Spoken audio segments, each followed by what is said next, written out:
All right. I'd love to play more of it, but you know what they'll do.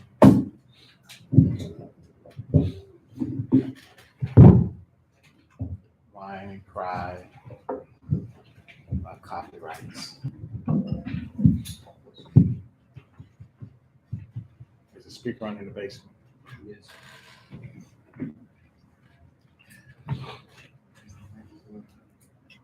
Okay.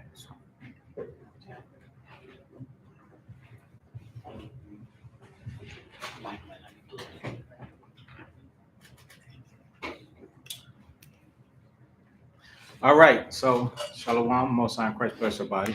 Most High Christ bless you too. So today, I don't even think we're gonna go over the destruction of Nicanor again, second part. But very quickly before we do, a few precepts of exhortation. Okay, so let's go to the book of Psalms.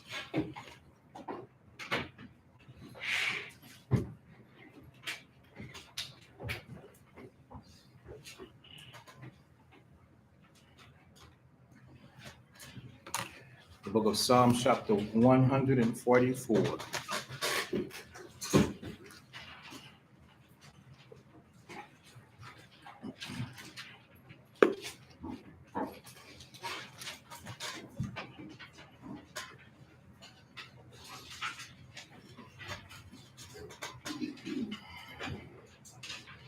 And we shut the door. So, if you may give me your complete undivided attention.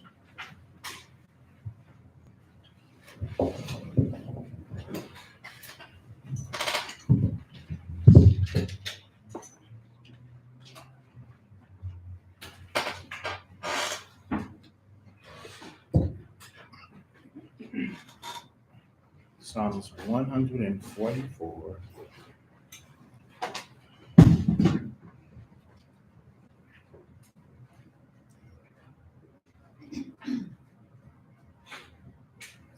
And I'm going to start at verse 9. And remember, this is to exhort the young brothers.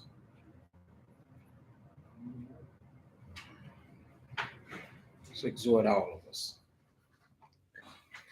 as men, because we're reading this destruction of Nicanor and the commitment, the level of love and application that the men that we're reading about, if you don't understand how they were, and if you just think that they like men are in the 21st century, you got it all twisted up. You know, you got it all wrong. So what has to happen is we got to learn, we got to apply. Don't focus. Don't focus on nobody else. Don't focus on nothing else. Don't focus on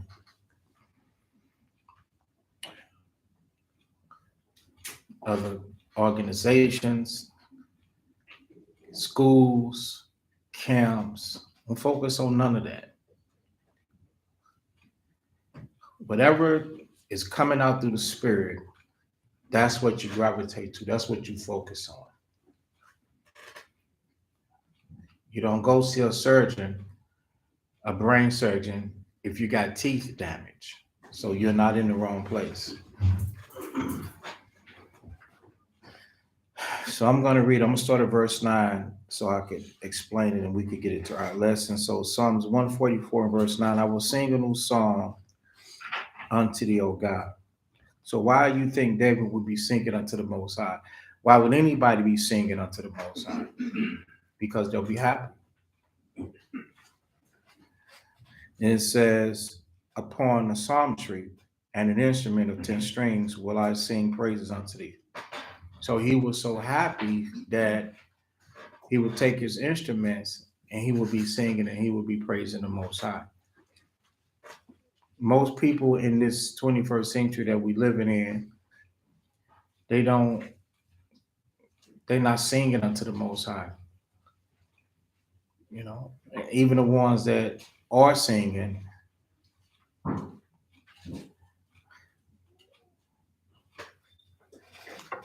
the ones that go back to sin, then they actually missing the Lord with it.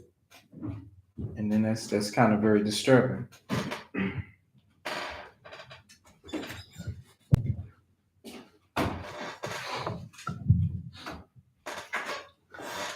To not have your song mean anything.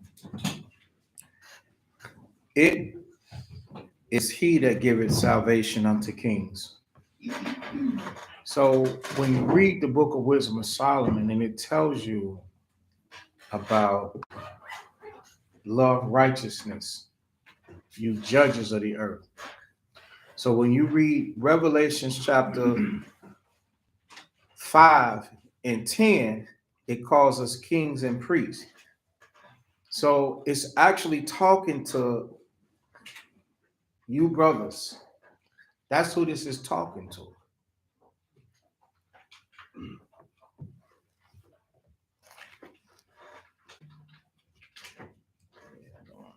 Revelations 5 and 10. Revelations 5 and 10. That's right. So he redeemed us to God. So you can go there quickly. You got about 3 seconds. Revelation chapter 5 and verse 9. Okay. It says, I'm reading it to the middle, in the middle of the verse 9. For thou was slain and has redeemed us to God. So it was Christ, Yahushua, that was killed and brought us back unto the Most High by his ways. And now we follow those same ways. All right. Then it says, by thy blood. Okay. By his ways. That's what the blood represents, his ways. Out of every kindred. So he took us from all of these different families and out of tongue, all the different languages and people and nation, and has made us unto the Most High, Yahweh, kings. So it says it right there. And priests. Kings and priests. And we shall reign on the earth. You have to seal your conscience with this, man. You have to you have to believe in this. Your only job and your only work should be like, I want to get up from the dead, man. I want to resurrect just like the Lord. And in order to do that, you got to put the work in. In order to do that, you have to obey. You have to obey the scriptures. So when we go back to Psalms 144, it is he that giveth salvation unto kings. So David knew that. Giveth salvation from sin. Like that's what the Lord's name means. He saves. When you read about his birth, he would save Israel. He would save them from their sins. Okay. Now, who delivered David? So it's not just David. It's 144,000 men in a mixed multitude who delivered David, his servant, from the hurtful sword. Why would the sword fall upon men? Because of sin. So we got to fight to be sinless because of sin. You cannot let sin come back to you. You cannot repeat the same things twice, 2 or 3 times. You have to be that real. You got to learn to be strict on yourself and police yourself. Your brother is when your brother is like your partner that's on the side of the ring. If you see a boxing match, you got, what they call that guy on the side of the ring? The trainer. What do they call that guy? He might be a cut man, but he's on the side. But you got to fight the fight. So when your brother see that you're tired and that you're fighting and you're fighting a good fight, but you got to keep going, there's no way your ring guy is going to continue to have you to fight a fight that you getting slaughtered and slammed and you're going to lose your life in there. He ain't going to have you do that. But if you're fighting a good fight, he's going to exhort you. He's going to stay with that thing. And that's what a brother is for. A brother cannot apply the scriptures for you, man. So each and every last one of you strong kings, you have got to learn to do this work on your own, man. Can't nobody do it for you. You're going to have to learn to perfect the thing that you're doing. Because what you're doing is you are setting up your latter days. When I say the latter days, why you living in the earth? Yes, we got to work it until the kingdom, until the salvation, resurrection. But you still in the earth, and you're going to try to be around as long as you possibly can, because there's an assembly of Israelites that you got to help. That's what be your priority, man. Lord, I want to help, but you can't help if you don't know how to help, and you ain't gonna know how to help if you don't have experience. It's not about quoting the Bible, quoting scriptures, quoting precepts, Torah, Tanakh, gospel, law, testimony. It ain't about that. It's about what are you experiencing. And the things that you are experiencing, you then taking those very same things that you're hearing, word of mouth. This is mouth. You're hearing these words, and then I'm showing it to you, and you studying it, and you reading for yourself and applying them and doing a good job doing those things. That experience right there, that's the gold. That's the gold right there. It's not so much how much can you remember, because you listen. If the Lord wanted to, he can just download the whole scriptures into your mind, and you ain't got to study, and you ain't got to do none of that. But everything that you face with, you really got to do an excellent, you really got to do a superb, you really got to do a good job, because you are men. You have transitioned from children, from a child, from young men. Show yourself a man. And you can do this. And everything that you count as a loss, trust. After your exercisement, the Most High is going to give those things back to you. The Lord is going to bless you and reward you for all the things that you have sacrificed in this life during this time for him and the gospel's sake. Because for him and the gospel's sake is for the brother next to you and the person that you don't know, and the person that you are going to know through him. And when he see that a person can sacrifice themselves on that account, he gonna look out for you, man, in ways that people cannot look out for you. He's got you. Everybody's life who's turned upside down, inside out, and failure and hardships, it's because they're not doing the things that we're talking about. But you got to understand and say, hey, we all going to live in pain. They're going to live in pain for disobedience. We're going to live in pain because the things that we've trimmed off, our sacrifice. And once we learn to accept that, I'm the type of person, I've learned to accept the things that I cannot have. So now my pains and suffering is fighting and enduring, because I'm in it for the longevity. And Satan comes to me every single day. Jan, what's up? We're going to fight? Damn right, we're going to fight. Every single day, Satan comes. So Satan going to come to you every single day. And when he comes to you and he say, Judah, we're going to fight, you say, damn right, we're going to fight. Either you're going to leave or we're going to fight. And so you have the power to make Satan leave by resisting him. Begin to think upon good things. Your thoughts can bring in goodness. Spirit of the Most High. It can remind you of the Spirit of the Most High, because the Spirit of the Lord is not supposed to leave you. The only way the Spirit of the Lord will leave you is if you're a deceitful person, lying, and intentional sin, willful sin. So Satan's gonna come. Now, yeah, you can ignore him. When I say doggone right, you're gonna fight, that means when it's a situation that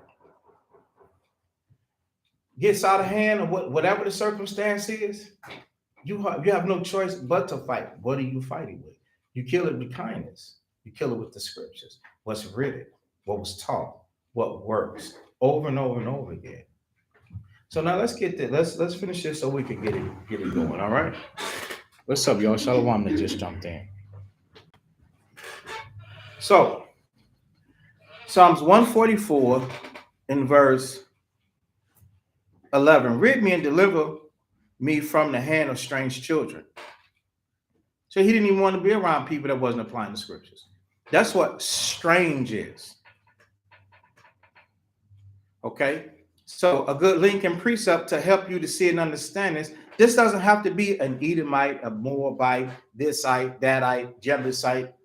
It doesn't have to be that. Go to the book of Ephesians 4.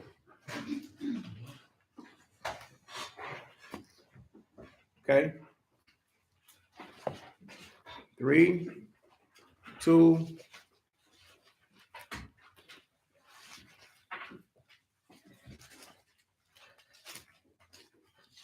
1. The book of Ephesians chapter 4 and now verse, let's see, fitly joined together, henceforth. Nope. You want 212. Ephesians 2 and 12. That's correct. Thank you.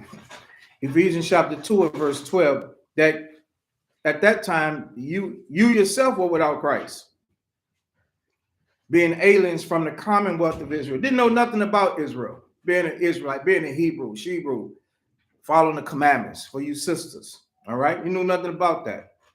All right. Strangers from the covenants.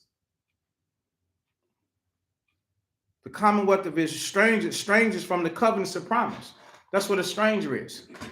When it's referring to the Israelites and it's referring to rid me from the strangers. Separate me from those people that are not going to apply your word, that's not going to walk in your ways. Why? Because evil communication does what? Corrupt good manners. It'll corrupt good manners. Don't lay down with no strange woman. Woman not applying the scriptures. No, woman must be proven, fruitful. You're the best of the best. I don't care how many in a camp, how many in an organization. I don't care how many. Don't you worry about that. You have to apply the scriptures. Quality, not quantity. Quality. Quality. Okay? So, having no hope. So those strangers, they don't have no hope. Without the Father, there is no hope in the world. And without God in the world. And without the Most High in the world. And you can tell because the stuff that they do will not be thinking about the Most High at all. They'll only be self-willed, doing what they want to do. Right? Right. So, let's go back to Psalms 144. Psalms 144 and verse 11. Rid me and deliver me from the hand of strange children. Now you should see what type of people he's talking about, right? Right. Okay. So don't ever make excuses on why you with somebody. Don't want to hear it.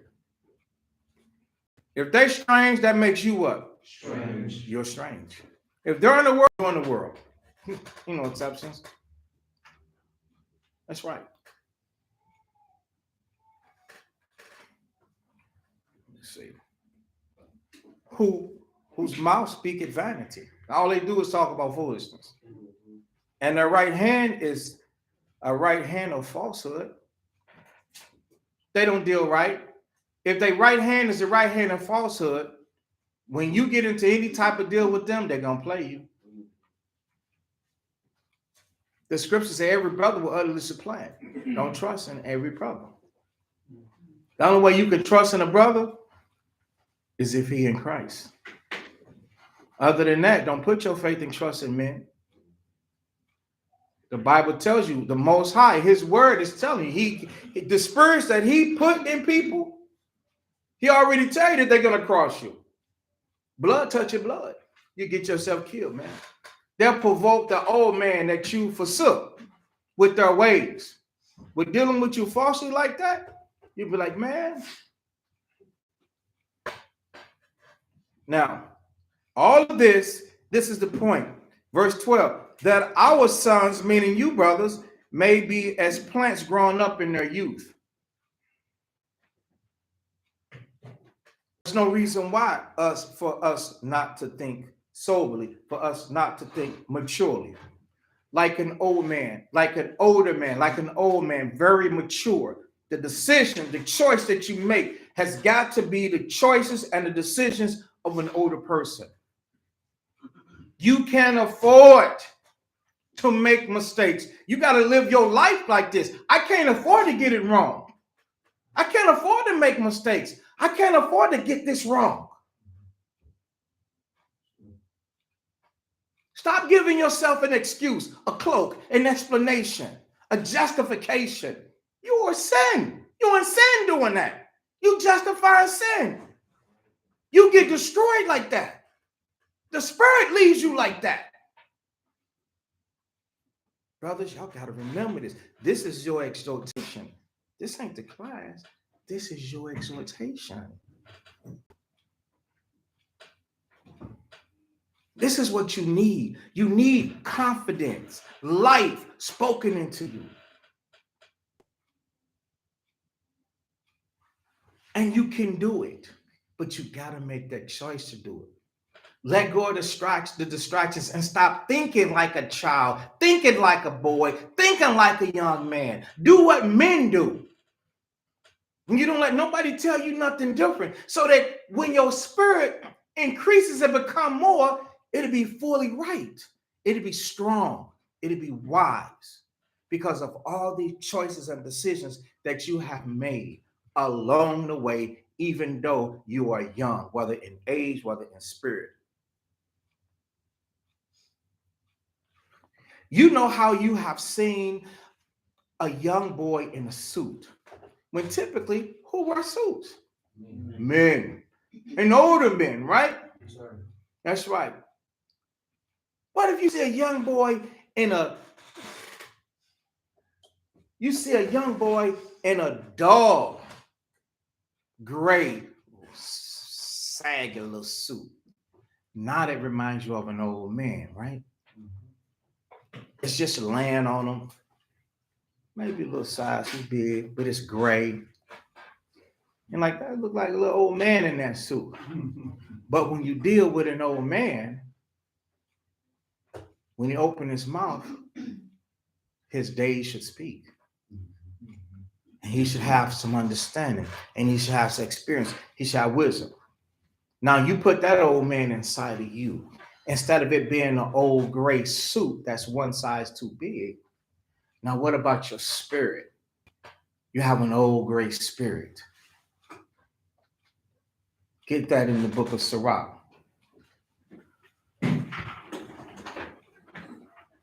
Sirach chapter 9.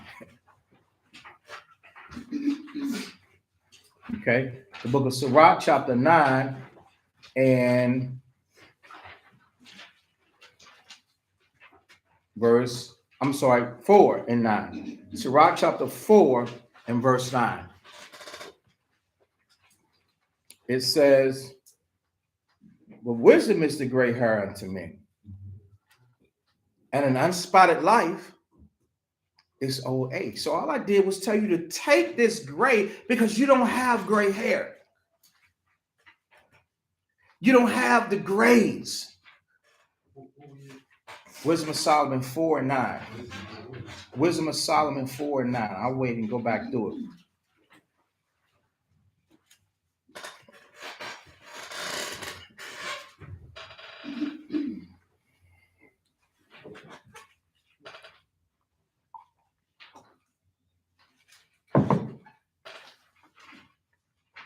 I'll start at verse 8.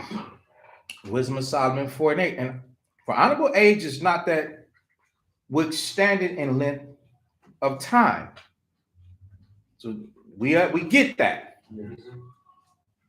Nor that is numbered or measured by the number of years. But wisdom, we understand wisdom to be what? Experience. Experience is the grade. That's gonna get you your gray suit on the inside. Like I said, and use your vivid imagination. You got this young boy. We can make him 12.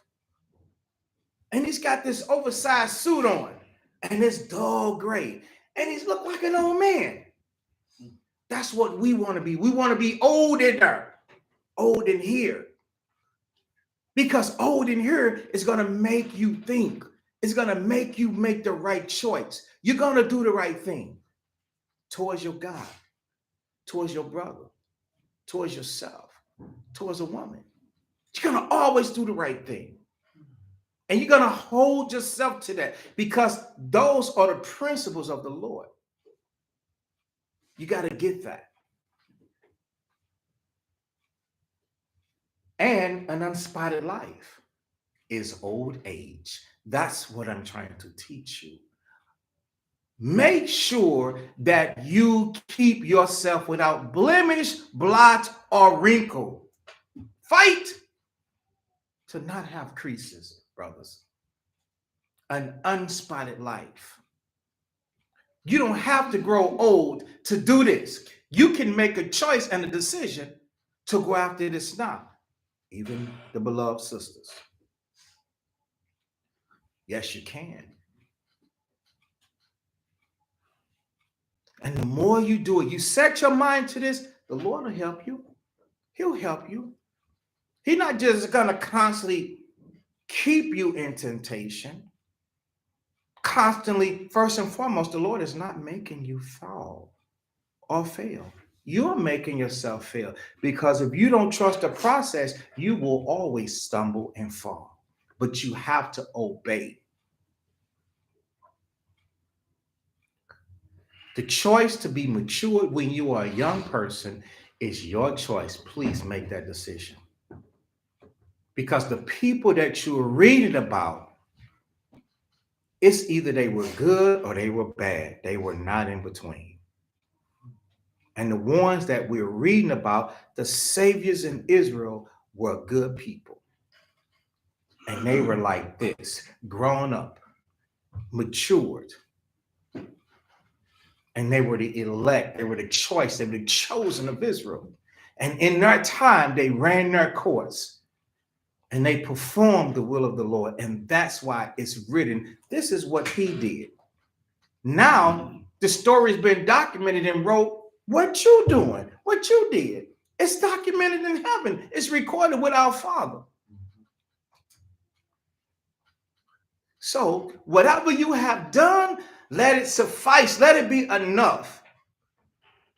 Put it behind you. And meddle no more with it. And don't let it come back up. And anything that's a reminder of it, burn it, destroy it, kill it. So it's not a reproach to you. And move forward. Okay? So, let's see. We'll finish 12 and start very quickly. Psalms 144 and verse 12 again, that our sons may be as plants growing up in their youth.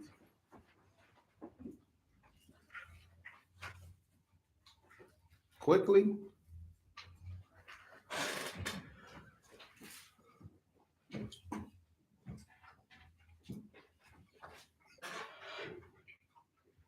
That our sons may be as plants growing up in their youth. That part right there, if they are a plant growing up in their youth, they look like what? The answer is not a man, a tree.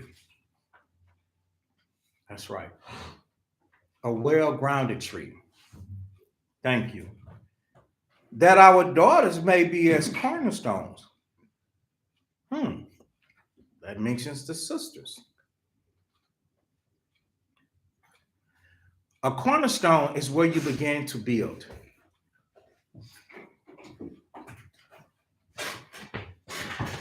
What would a man be building with the cornerstone? His house, his family, his life, his legacy, generation to generation. He should be able to say, man, it's going to start with this. I can start right here with her. Hold this and go to the book of Ecclesiastes, chapter 26, very quickly.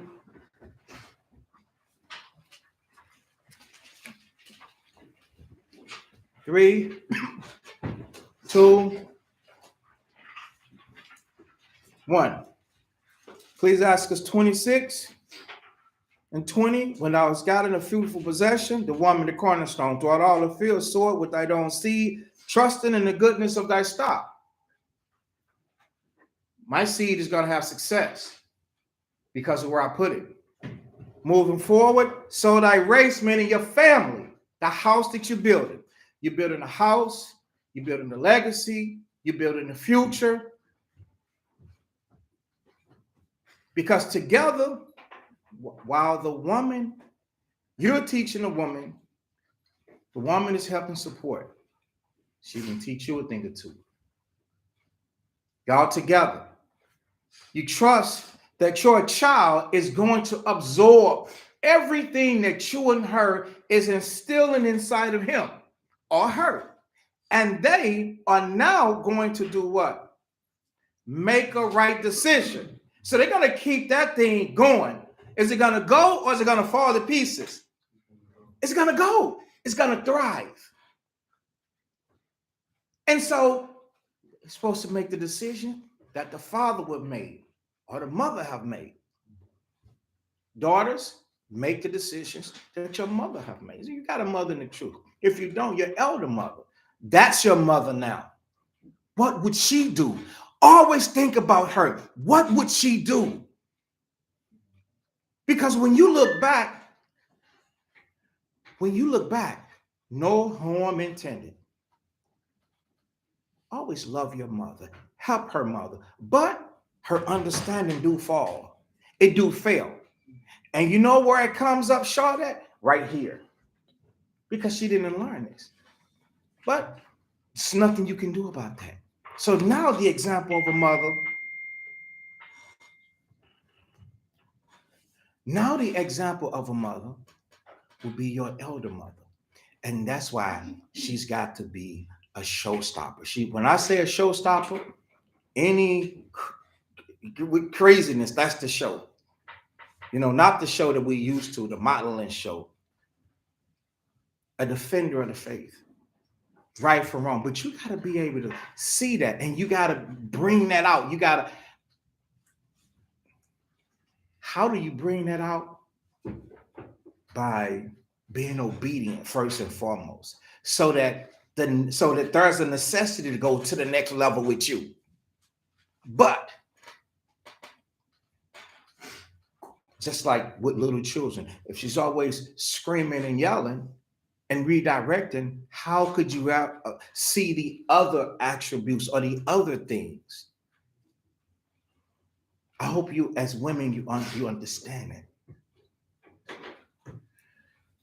So back to this, Ecclesiastes chapter 26 and verse 21. It says, "So thy race." The race is the family. So brothers, you have to think about that. What's going to happen? I have this child. Is it going to fly south? Is it going to be because mom is bugged out and she's crazy? Is it going to be like that? Is it going to gravitate to that side? If mom is in the world, the child is going to want freedom from discipline. Because there's no discipline, there's no structure outside of the commandments. There's no hope. The Bible says without the Father, we read it in Ephesians 2 and 12. They're complete strangers of this. There is no hope. So if you're interested in anybody that's not following the Messiah, there is no hope for your family, man. There is no hope. That's a lost cause. Okay? And you cannot build off of that, brother. That's what that Bible is talking about in Psalms 144. You can't build off of that.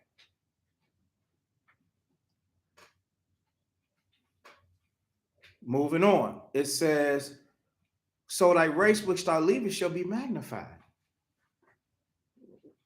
Magnified is blew up.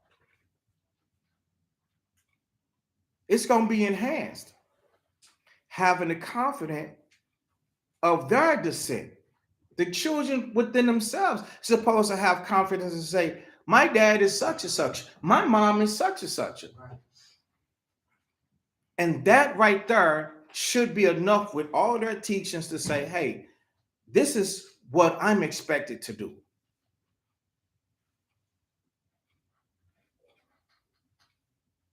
Having the confidence of their good descent. Sisters, brothers should be able to look at you and say, and build. And in his mind, I can build. I can build a dynasty. I'm sorry that we are oppressed so bad that we can't imagine the greatness, the glory, the royalty, the blood and that flows through our veins, the flesh. Every hair is golden. Every hair about you, every drop of blood, the spirit in you is the Holy Spirit. Everything about you. Clean it up so you can feel it, so that you can understand. You can believe it. So when I'm talking about building a dynasty, do you not know that cleaning it up makes you illuminated, makes you glow?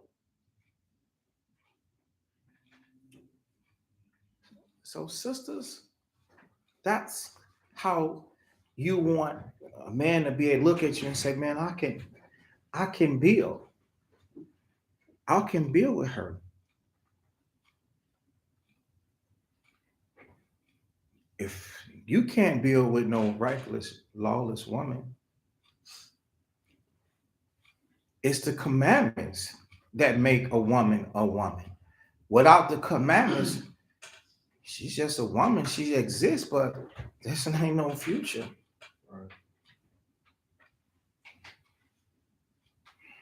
Okay? So Psalms 144 and 12, it says that our sons, let's get to the daughter part, that our daughters might be cornerstones. Wait a second.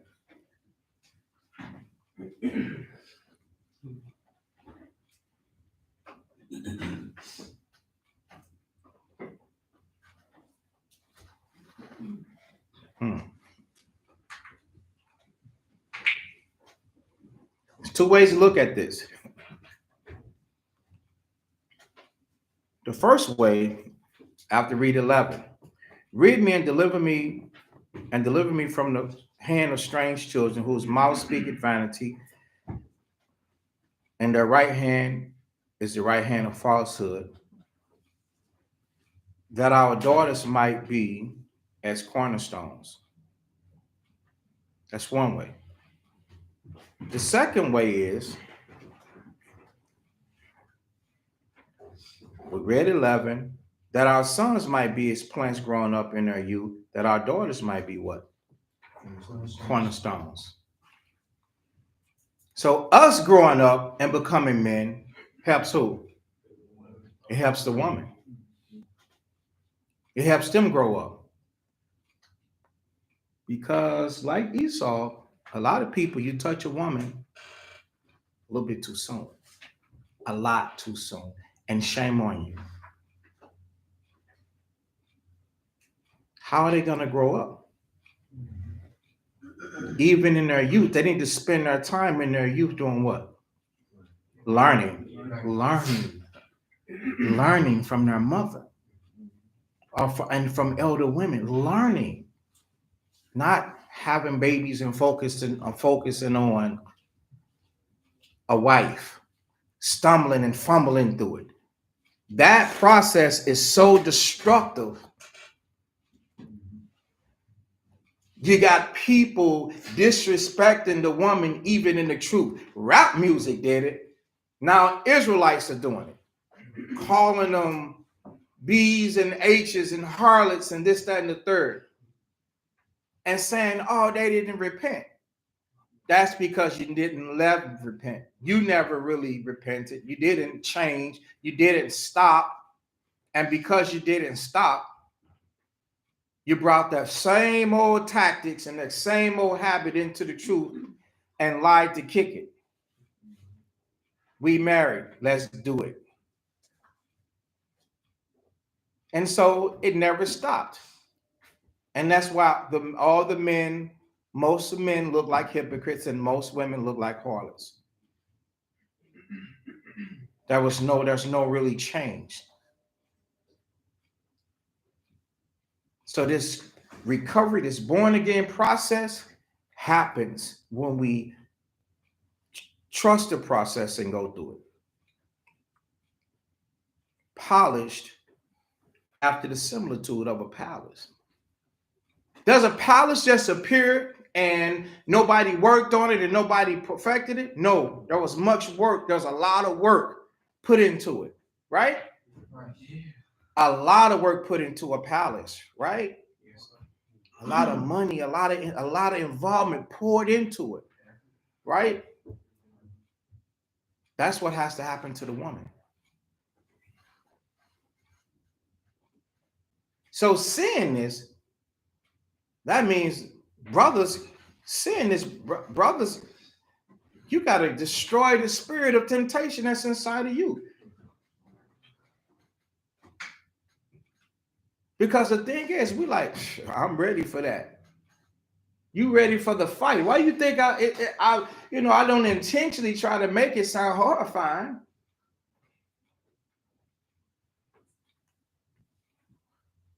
But it's horrible and terrible to fight with a woman. You only fight with a woman that's not polished after the similitude of a palace. You only fight with a woman who's not like that, who's not grown up, who's not mature, who's still learning the basics. That our corners may be full. This is going into your storehouse and what provides for you.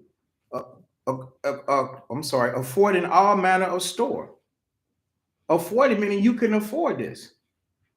That our sheep may bring forth thousands and 10,000s in our streets. So this is talking about, it seems like it's talking on a national scale, but on a small scale, this is your storehouse. That our oxen may be strong to labor, that there be no breaking in, nor going out. War, nobody coming in, or you going into captivity. That there be no complaining in our streets. In order for this to happen, men got to be men. Young men got to grow up to be men. Make the mature choices and deal righteously. You can do this. Every brother that does this, one by one, the Most High is going to bless you. Okay? So, any questions on that? No, sir.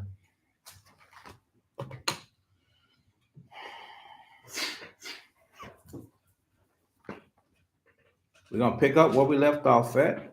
Let's go back to the book of First Maccabees, chapter 3.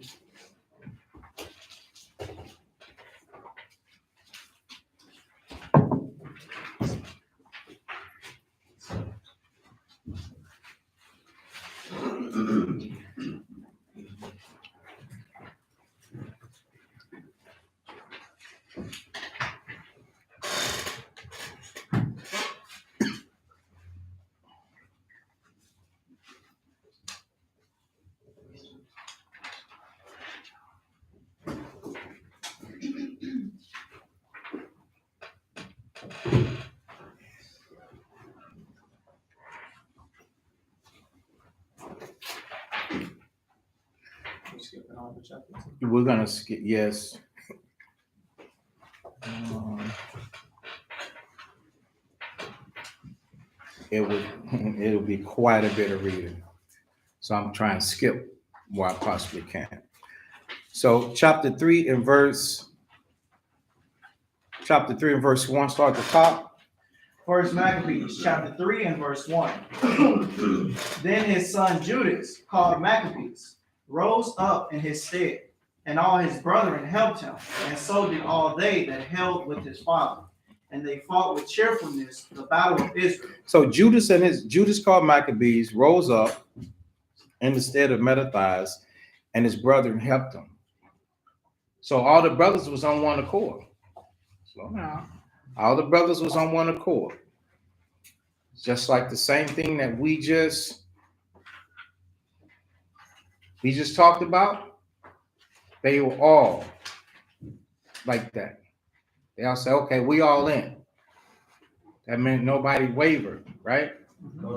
Right. And that's what I'm teaching. For none of us to waver. All right. Now it says, what did they do? They fought with cheerfulness, the battle of Israel. So they were happy to give themselves over to participate and to be involved. Go ahead. So he gat his people great honor, and put on a breastplate as a giant, and girded his warlike harness about him, and made battles, protecting the host with his sword. So really, before he were able to do this, he was spiritually applying and keeping the commandments.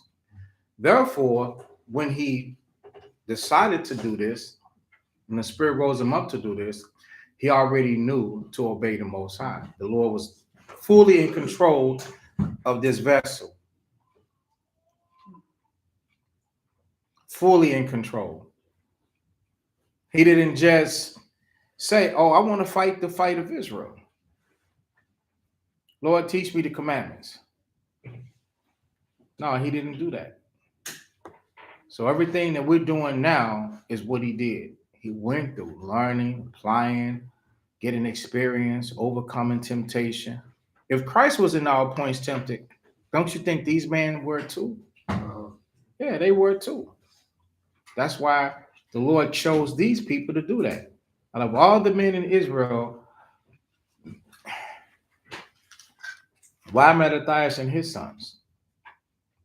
Because his sons listened to their father. That's why. So if you want to be the group that the Most High used, be the group that listens to the Most High. Okay? Go ahead. In his acts, he was like a lion, and like a lion's whelp, roaring for his prey. For he pursued the wicked, and sought them out, and burned up those that vexed his people. Right. So he fought for the nation, and they rallied around him. How many was it of? It was 5. It tells you that in the second chapter. Yeah, Mattathias had 5 sons.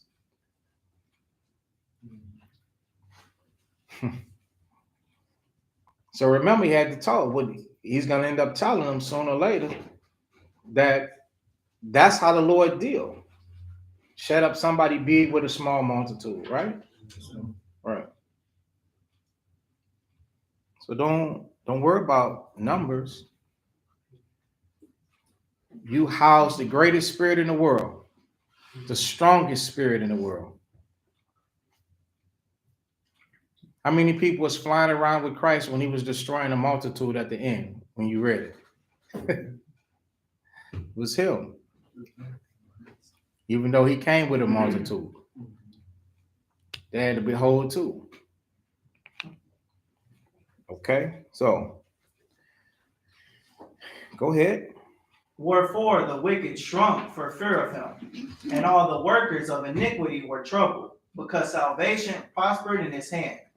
He grieved also many kings, and made Jacob glad with his acts, and his memorial is blessed forever. Moreover, he went through the cities of Judah, destroying the ungodly out of them, and turning away wrath from Israel, so that he was renowned unto the utmost part of the earth, and he received unto him such as were ready to perish. Then Apollonius gathered the Gentiles together and a great host out of Samaria to fight against Israel. Which thing when Judas perceived, he went forth to meet him, and so he smote him and slew him. Many also fell down slain, but the rest fled. Wherefore Judas took their spoils, and Apollonius swore also, and therewith he fought all his life long. Now when Saran, a prince of the army of Syria, heard say that Judas had gathered unto him a multitude and company of the faithful to go out with him to war, he said, I will give me a name and honor in the kingdom, for I will go fight with Judas and them that are with him, who despite the king's commandment. So he made him ready to go up, and there went with him a mighty host of the ungodly to help him, and to be avenged of the children of Israel.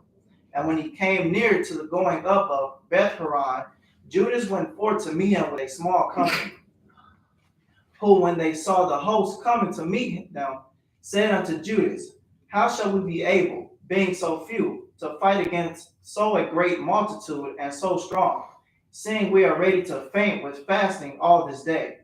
Unto whom Judas answered, it is no hard matter for many to be shut up in the hands of a few, and with the God of heaven it is all one, to deliver with a great multitude or a small company.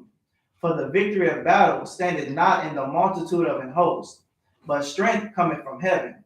They come against us in much pride and iniquity to destroy us, and our wives and children, and to spoil us. So, do we understand that these are Edomites that he's talking about?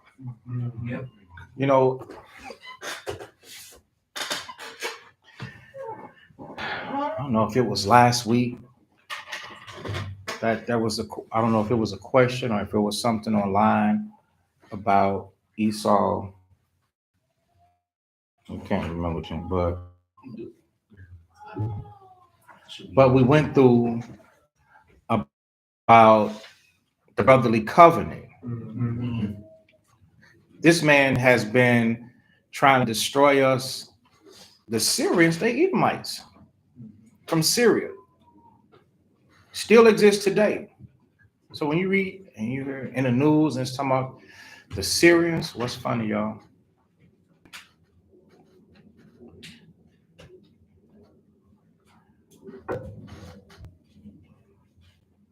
When you read about or when you hear about on the news what's happening in Syria or something to the Syrians, same people, descendants from Esau, his descendants, his grandchildren, his children. So they come against us in much pride and iniquity to destroy us, our wives, children, to spoil us. So they don't just want to, fight men, they want to destroy everybody. It's always been like that. Now they got this thing to where casualties of war. They might play those little war games with other people to where they're like, oh, well, we'll just hit your army base or we'll meet out in a certain place to fight. We won't allow you, wake him up. We won't allow you to hit civilians. But they didn't play that with us. They killed men, women, and children right here. So I just wanted to point that out when they came against us. Also, in the 18th verse, where it talked about a multitude, a lot of times we feel that it's the multitude that's going to do it. That's what I was saying earlier. I wasn't just attacking people, but I'm trying to get you to see and understand that the way the Father rolls, he can do it in the hands of a few. With the God of heaven, it's all one. Out of the thousands and hundreds of thousands and possibly millions of Israelites that was in the world, how many did his Christ deal with on a daily basis? It was 12. And then when people wanted to be with him and he knew that they wasn't serious, he said, foxes have holes. How does it go? Birds have nests and foxes have holes, but the Son of Man have not to lay his head. In other words, I don't know where I'm going. But then he said another and said, follow me. So anybody can, the Lord just didn't want anybody.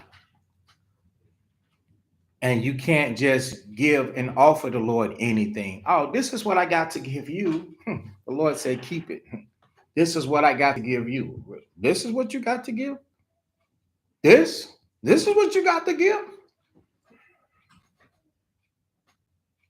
Some people think that it's a joke. The Lord said he don't have no need.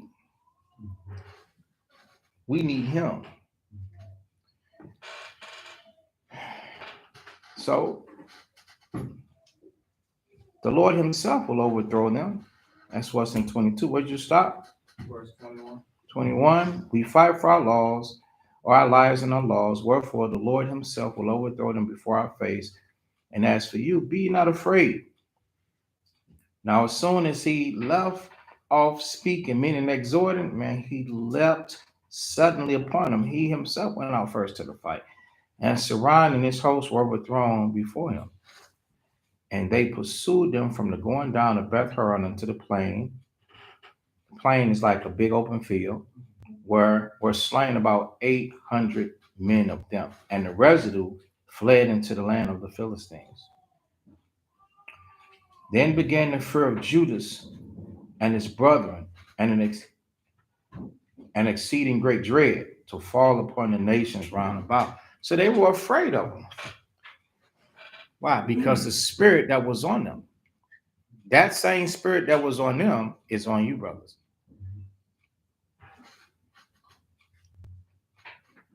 In order to activate that, remember how I told the sisters, activate the spirit in your elder women by getting this right, and then it'll be a necessity to see that. Activate the spirit of the Lord that's inside of you and the Most High towards you by beginning to win the carnal things that you got to deal with. So the spiritual things will just flow. Or maybe I said it vice versa. Walking in the spirit. So the carnal things will flow. Because this was carnal winning these fights right here. That was carnal. But the spirit that was in them was mighty. I hope we understand what I'm trying to say. All right. So, verse 26, start there. Verse 26. Insomuch as his fame came unto the king, and all nations talked of the battles of Judas. Now when King Antiochus heard these things, he was full of indignation, whereof he sent and gathered together all the forces of his realm, even a very strong army. He opened also his treasure, and gave his soldiers pay for a year, commanding them to be ready whensoever he should need them. Nevertheless, when he saw that the money of his treasures failed, and that the tributes in the city and the country were small, because of the dissension and plague which he had brought upon the land, and taken away the laws which he had been of old time, he feared that he should not be able to bear the charges any longer, nor to have such gifts to give so liberally as he did before. So the people began to suffer, right? Why were they suffering?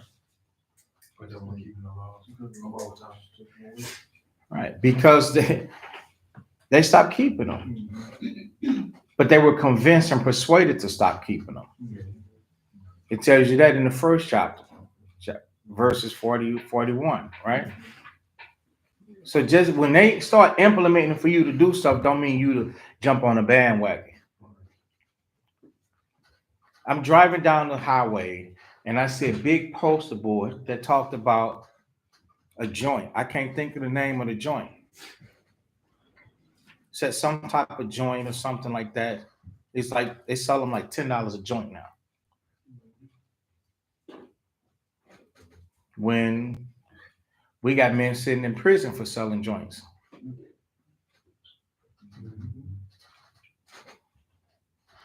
So they saw how popular it was because weed was like dirt. It's a poor man's high. And those people, they dealt with the rich man's high, which was cocaine. But when they saw that Israel had it's still wrong, but when Israel had this great interest in it, you know, they went after that. After they destroyed us with crack.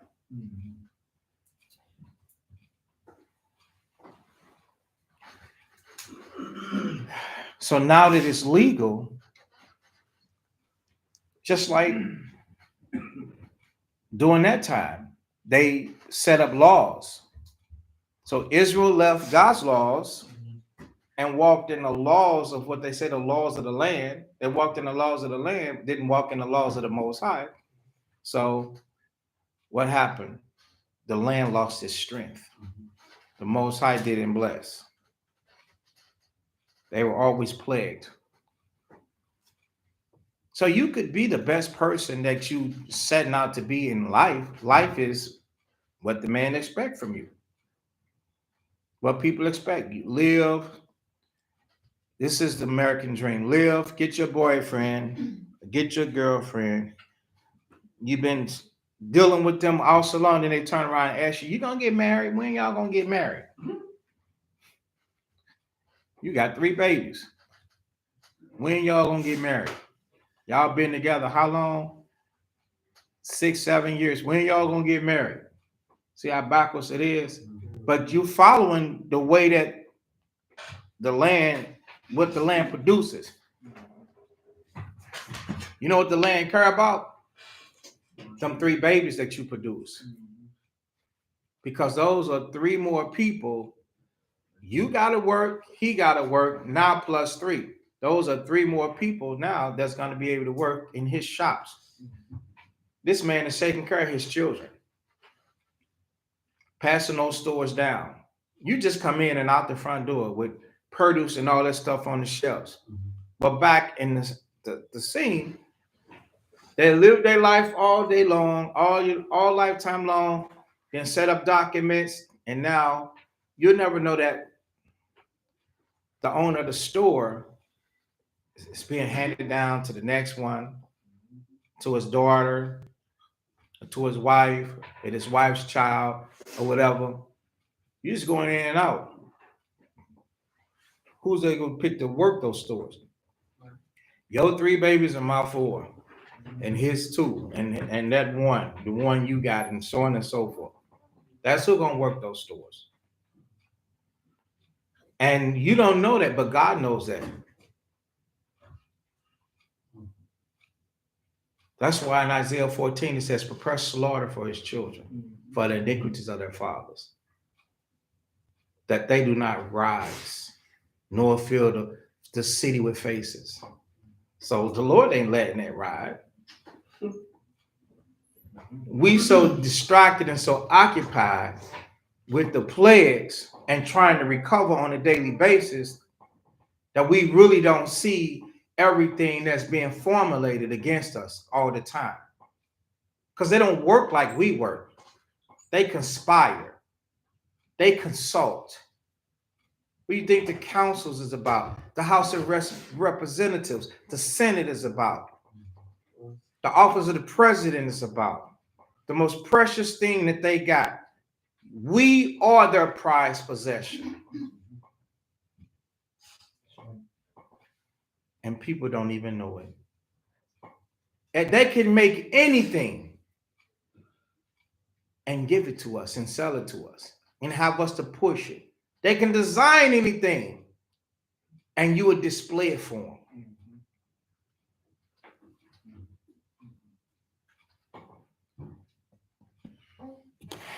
We got to wake up. We got to wake up. The first way that you wake up is you stop sinning. Man, you listen, whatever hip hop gangster music that you can think of, or whatever music in your gender, in your time frame, put that song on rocking it. And then you put Young Sham behind the steering wheel. So in my days, when it was time for me to wake up, I slammed on brakes. I was like, wait a second. I'm not finna move another inch. I was like, oh, I couldn't believe it. Okay. Because I don't like to be tricked. I'm like, oh man, so this is a trick. Everything that was being done. So the more I learn, so a lot of times people be like, did you have a problem doing this? And did you have a problem doing that? Let me politely just say no.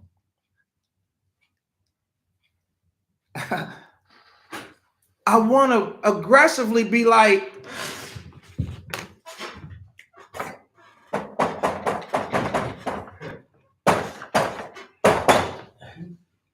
no, I didn't have a problem. I was tricked. When I became to realize, like, everything that we doing is like they're playing. It's like, oh no. Oh no. No, a person will get mad and you tear something up. I tore life up. Yeah, I tore my life up. It's like, okay. To be spite, to retaliate, I joined hard. I submitted. I said, okay, that's how they gonna play it. They're gonna trick everybody. They got my mother, my sisters, my brothers, my friends. I was like, I couldn't believe it. So right in the middle, I'm driving down the street. Bam, just imagine, I'm slamming on brakes. I'm like, I ain't finna go another step forward. Because that's his plan. That's what you gotta do too. You gotta stop. You stop, then the plague stops. Now you gotta learn. When you stop, the plague will stop. Whatever you being plagued in your life, it'll stop. But you gotta stop. You don't stop, the plague gonna grow in you. Everything, you're gonna always have hard times. And if you're not having hard times now, it's gonna come to you. That's what Ecclesiastes 11 is telling you. You're a young person and you ain't caught on yet. You keep walking in the ways of your heart. He gonna bring you into judgment. He's gonna plague you. So Israel, they didn't have nothing. And the guy kept coming back. The guy kept coming back to try and get something from them. All right. So it's First Maccabees chapter 3, and now verse 31. Wherefore, being greatly perplexed in his mind, because he couldn't get nothing from Israel, because the Lord cursed him for walking away from his laws, he determined to go into Persia. Persia are the ones with the red dot. Okay. With the super yellow gold. Everybody in sandals, man, woman, and child. They smooth. They like, shit, we ain't for that fight. We don't fight. Oh, those are not what? What is a fight? They don't fight. They don't struggle. They got money. You know what I'm saying? They always walk around in comfort. Have you ever saw one in some hard shoes? No. No, we play it for real. We got to go. We got everything. So he tried to go and get it from them. Hey, let's see. They are to take tributes of the countries and to gather much money. So he left Lysias, a nobleman and one of the blood royal, to oversee the affairs of the king from the river Euphrates unto the borders of Egypt, and to bring up his son Antiochus until he came again. Moreover, he delivered unto him half of the forces and the elephants, and gave him choice of all things. So we're reading how the Maccabees fought the battle and wars of Israel against the Greeks, and then we're gonna giving you portions of history so that you can understand, and then it's gonna eventually go into how Simon got involved. And when Simon got involved, he destroyed a great enemy out of Israel. But what was the Most High doing? Allowing Israel to go through all of these things, not because he didn't like them, but he was also the Most High also giving you, experience. Just imagine him being a sparring partner.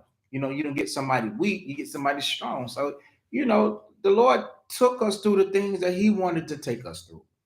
All right. So Antiochus left with Lysias, his son, and had forces and gave him charge. So this is 34 of all things that he would have done. So also concerning them that dwelt in Judah and Jerusalem. Verse 35, go ahead and start there. To wit, that he should send an army against them to destroy and root out the strength of Israel and the remnant of Jerusalem, and to take away their memorial from that place, and that he should place strangers in all their quarters and divide their land by lot. So the king took the half of the forces that remained and departed from Antioch, his royal city, the 147th year. And having passed the river Euphrates, he went through the high countries. Then Lysias chose Ptolemy, the son of Dormenes, and Nicanor, and Gorgias, mighty men of the king's friends. So let's stop. What verse you at? 38.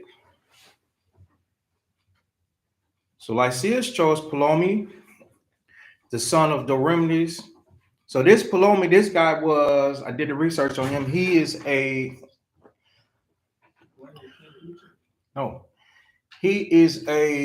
surveyor. He's like a map maker. Yeah, so these people were travelers, and he would ride the sea, and obviously had a good memory, and he could remember what he saw and create sketches and stuff like that. So he could go back. You ever seen in these old movies that they would go back and then they would draw out what we attack here, and this goes like this, and these are mountains, and that's how he was. So they had this type of guy on their team. That's who Ptolemy was. All right. And Nicanor. So this is the devil here. And Gorgias, mighty men of the king's friends. So this is the person that gave Israel the problem in verse 38. All right. Go ahead. So who's the king then? The king.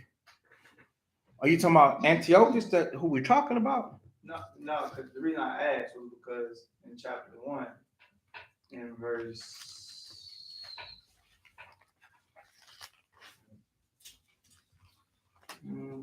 chapter 1:18, it say you made war against Ptolemy, king of Egypt. So you were saying you're a map maker and not okay. King, so. No, I'm sorry. So obviously he is a king in Egypt, but he's still a map maker. All right. So people can have talents and trades and skills, but this guy is a map maker. I'll show that to you. All right.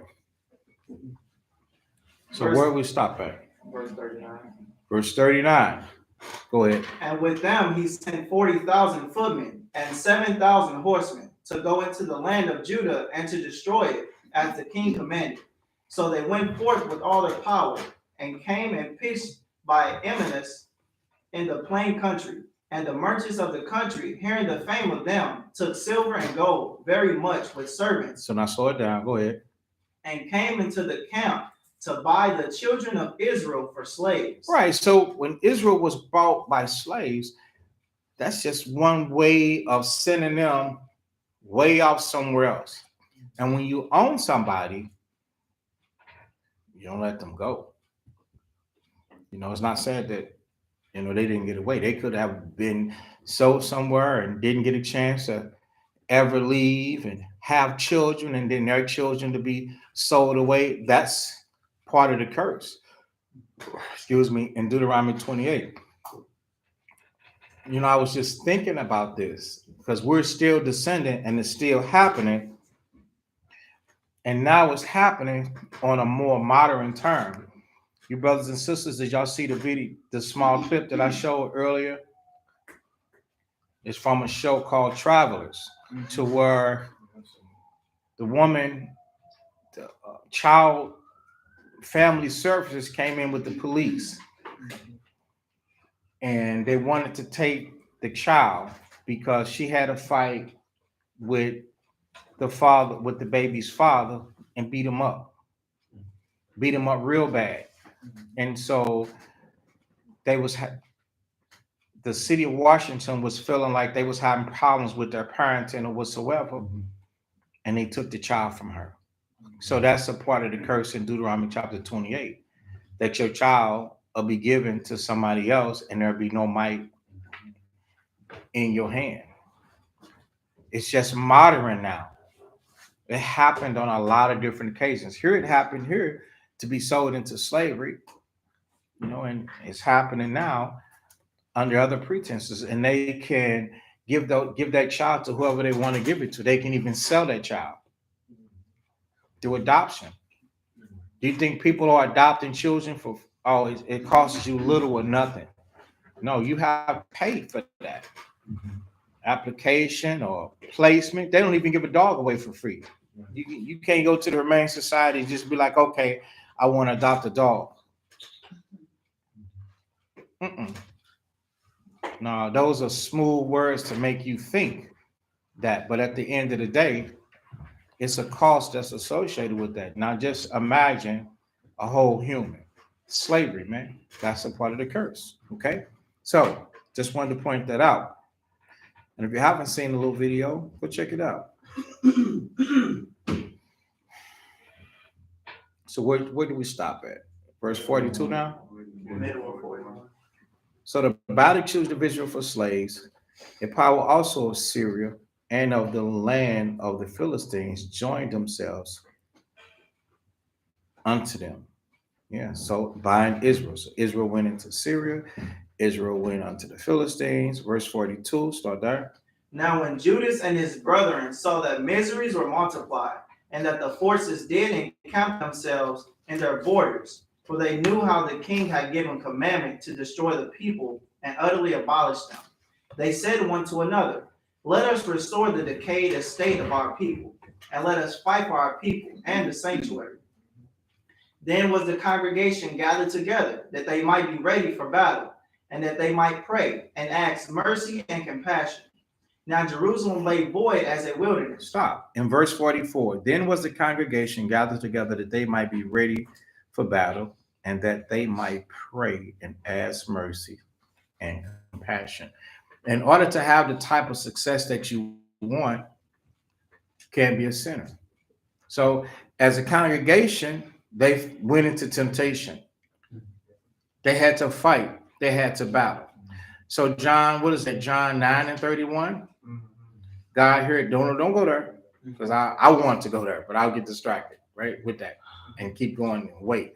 So, John 9 and 31 says, God heard not sinners, but if any man be a worshiper of God and do his will, him he heard, correct? Right. So, as a congregation and assembly, if when we enter into temptation, when we enter into fight and battles and wars and people coming against us, can the congregation afford to be wicked? No, because what will happen if we're wicked and we're panicking? We see, Lord, it's happening. Please, Lord. We're praying in Hebrew, we're praying in Spanish, English, this like whatever. I can't speak Spanish, but Lord, hear our prayers, right? We're praying, Lord, hear our prayers, but we mean spirited. I'm gonna name everything but sexual transgressions, because you get nailed over the head with it a lot.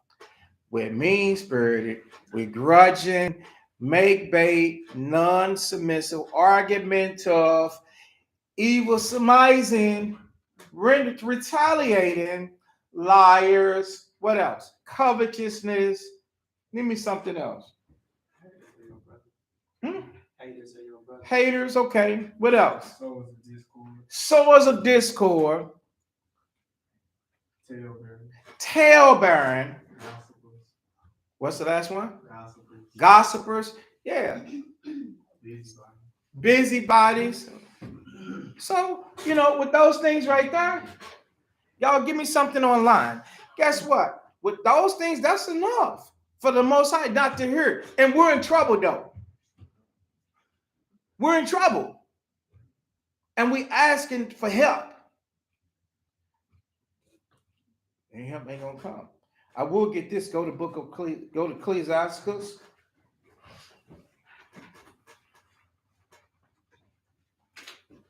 Okay.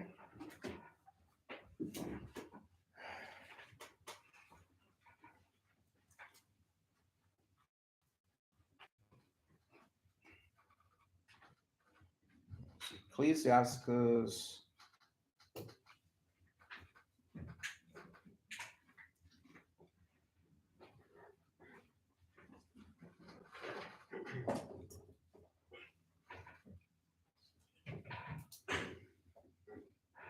(21)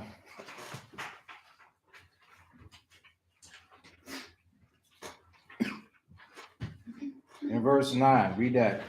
Ecclesiasticus chapter 21 and verse 9. The congregation of the wicked is like tow wrapped together. Right. Tow is, yeah. Tar.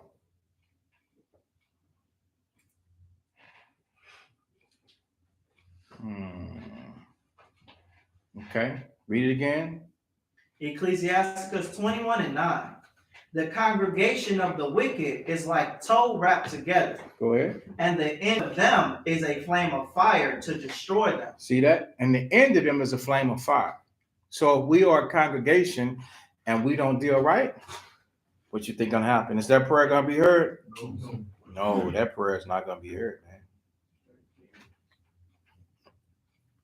man. And guess what's gonna happen? What's gonna happen is all congregations are going to be faced with a situation like this, like what we're reading in 2 Maccabees. They all going to be faced with that, where they're going to have to pray. And the congregation that's wicked, the Bible just told you, they're going to be set on fire. They're going to be destroyed. Because Israel is going to be,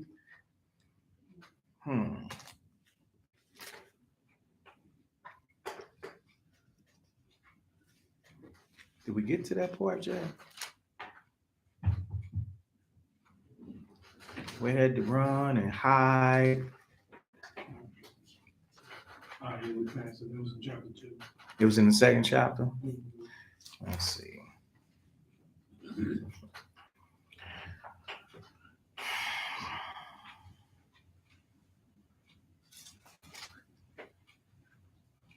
Yes, chapter 2 and 38. Go back.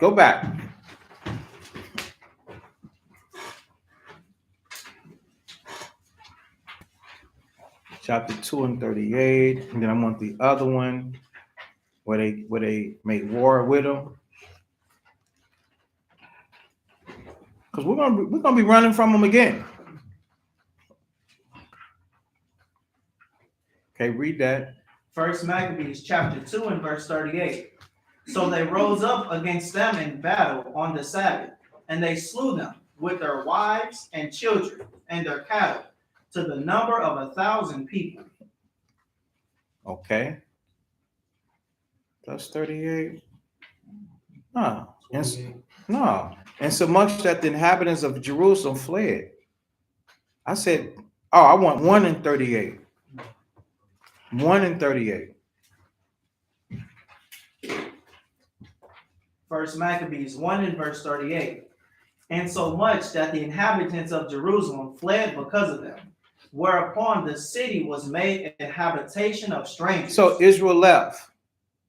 That's the part I wanted. Just right there. And so much that the inhabitants of Jerusalem fled because of them. So now go to the second chapter. And now verse 38. First Maccabees 2 and 38. So they rose up against them in battle on the Sabbath, and they slew them with their wives and children and their cattle to the number of 1,000 people. So we died. So now, what's that? Go back to the other one.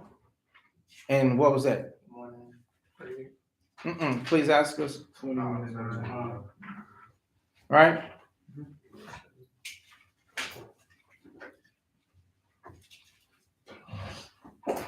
Quick.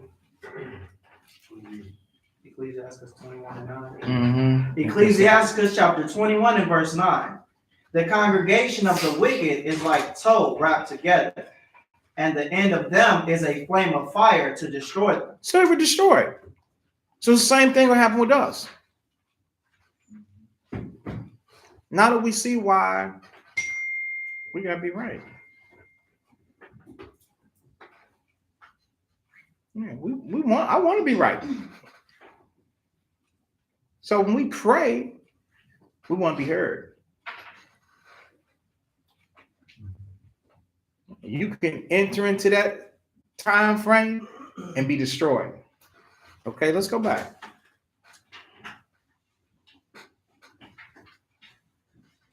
First Maccabees chapter 3 and verse 45. Now Jerusalem lay void as a wilderness. There was none of her children that went in or out. So it's another precept before we finish it. So Psalms 26 and 5.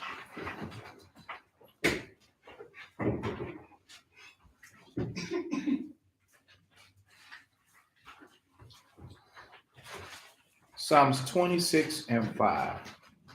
Psalms chapter 26 and verse 5. I have hated the congregation of evildoers and will not sit with the wicked. Right. So if we take the stance to be wicked, that's what will happen. It's a lot of groups. Israel going to be dispersed. It's a lot of groups because nobody's saying, the Israelites are saying they're not going to take the mark. Right? Right. Okay. And I believe them. But if they wicked in other things, what you think going to happen? They're going to die. The Lord, the Most High, is going to allow you to be destroyed. He's going to take vengeance on you.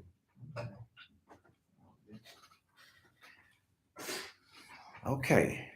So, we got past this. Oh, we're at 45, right?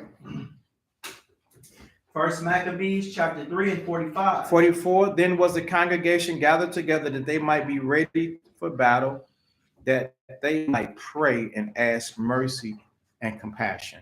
So in order to get mercy, you would have had to apologize and been working in the fruits of repentance to get that mercy at that time.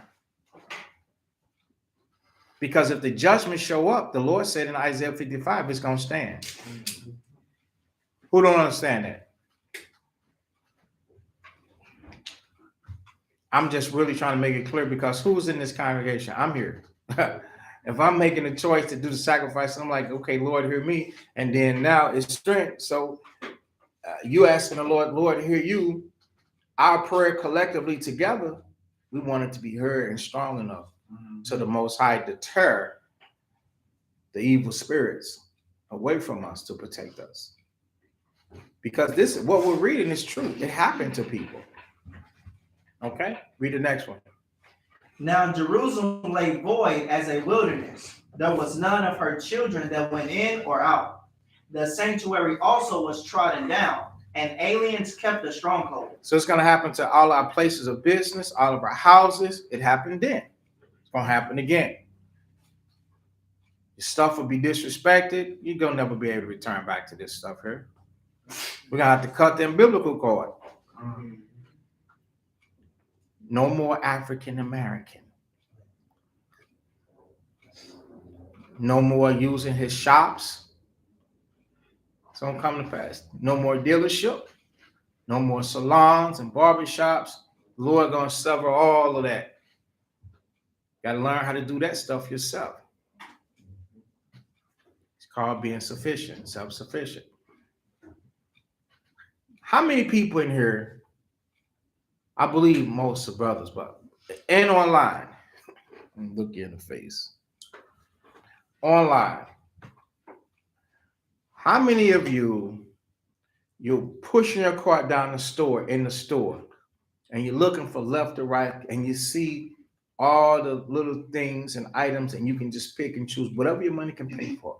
How many of you by a show of hands has been in that spot and had that premonition to say one day this luxury is going to be gone? I'm not going to be able to do this. If you haven't, don't raise your hand.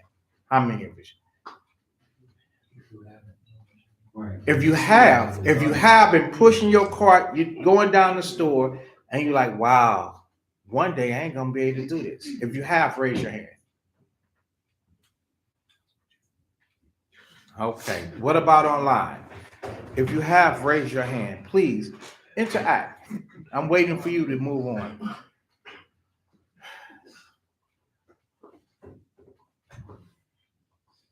People online, you haven't? Okay. So,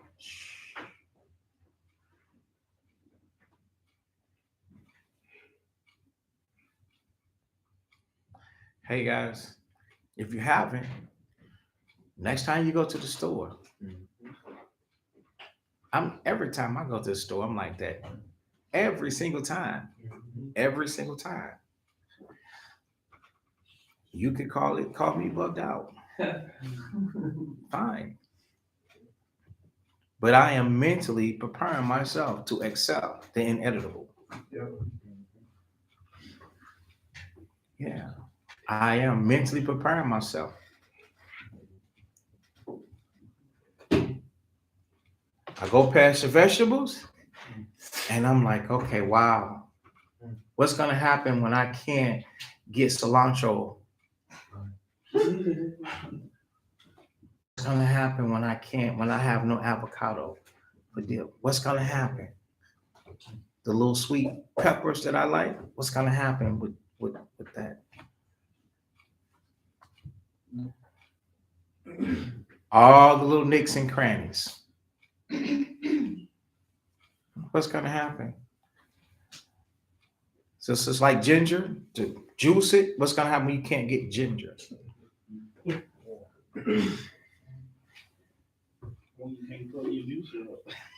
That's right. That's right. What's gonna happen when you can't plug your juicer up? You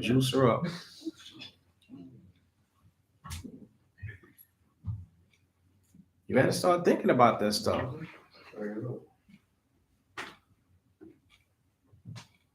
Because without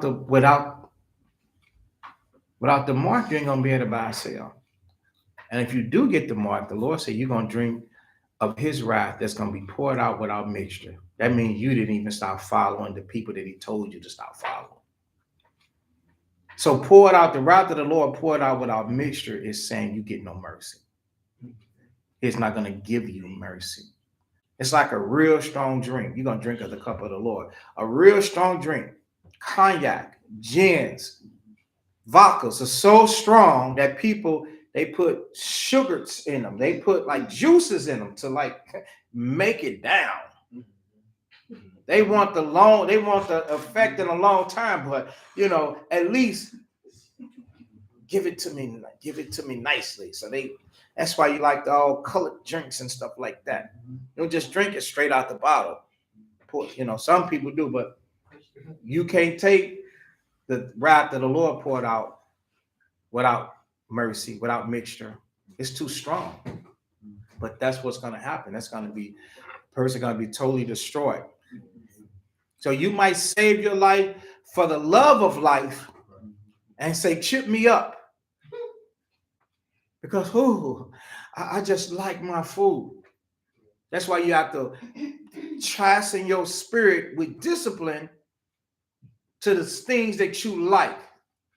Think about each and every last one of us. Think about something that you ain't going to be able to have. You ain't going to be able to eat. If you got no cattle, then you ain't going to eat steak.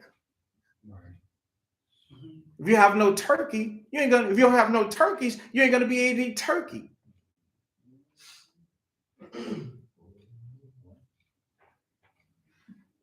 Yeah. I heard somebody don't eat chicken with the bone in it. I was like, every chicken in the world got a bone in it. I don't eat chicken with the bone in it. Every chicken on the planet got a bone and got bones. It's like, okay. So what's gonna happen then? You ain't gonna have no chicken. And then wait a second. And then what if those of you that you have to have 20 wings? Bro, you gonna slaughter the whole coop. 20 wings. It ain't no more a 10 piece, 12 piece. Ain't no more piece, nothing. Unless you got the bar. Ain't no more. Shit.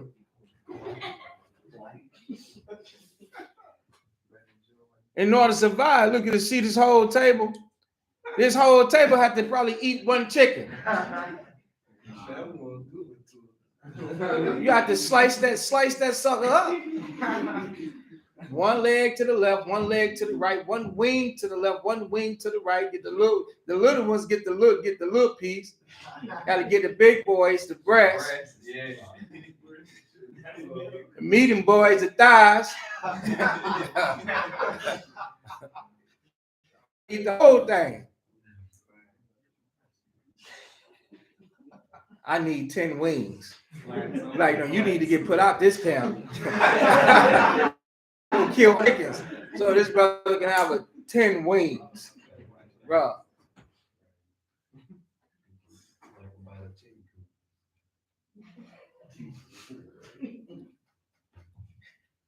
Yeah, what about those sauces? Just think of all the stuff you ain't gonna, it's gonna be done away with. No lemonade.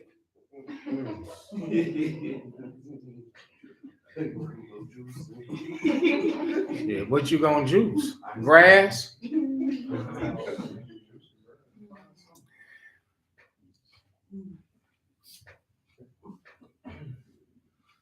So, now wait a second though. The stuff that you like and love seem like you should be preparing.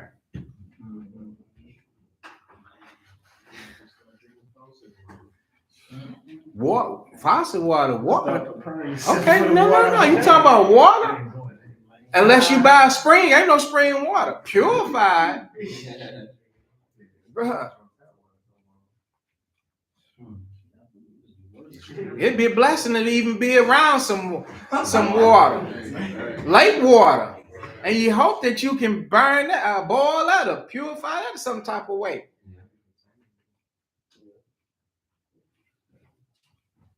So it'll be hard. Yeah, it's gonna be hard. What about deodorant? You left with some deodorant. You left with some deodorant. You squirt a day. It'll last for a while, but all good things come to an end, right?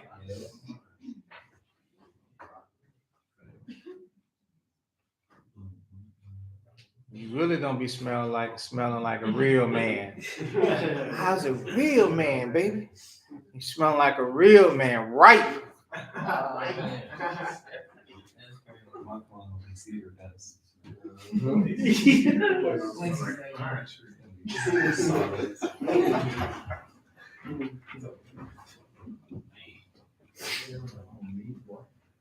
Now think about that. Sisters, do the research. I ain't gonna even say nothing. I'm gonna skip that part. I'm just gonna leave it right there for the woman. Do the research. What do I do in the SHIT fan when it hits the fan and there's no products? How do I survive? Respect. Yeah. How do you survive? Okay. So, what do we stop at? Still in 45. Still in 45. First Maccabees chapter 3 and 45. Now when Jerusalem lay void as a wilderness, there were none of her children that went in or out. The sanctuary also was trodden down, and aliens kept the stronghold. The heathen had their habitation in that place, and joy was taken from Jacob, and the pipe with the harp ceased. Yeah, so we lost all of our stuff. And when they come in and they take possession of stuff, it's not like they give it back. Go ahead. Wherefore the Israelites assembled themselves together and came to Mashpah over against Jerusalem. For in Mashpah was the place where they prayed aforetime in Israel. Then they fasted that day and put on sackcloth and cast ashes upon their head and rent their clothes. All right. Now slow this part down. Go ahead. And laid open the book of law. So the book of the law is the Bible. It was without the Gospels because Christ hadn't came yet. So it wasn't no Matthew, Mark, Luke, John, or Apostle of Paul to the Gentiles, Corinthians, Galatians, Philippians. It wasn't a revelation. So it was just what people call Old Testament only. So they laid open that book. Go ahead. Wherein the heathen had sought to paint the likeness of their image. So the images that they saw were the images of the people that was oppressing them, which were Edomites. Yep.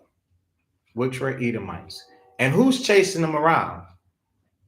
Lysias, who was hired by Antiochus, and they are Greeks. So they saw, and this is where you get so-called white pictures inside of Bibles. From the start, it was never so. It was never so. It's listening and it's telling you right here.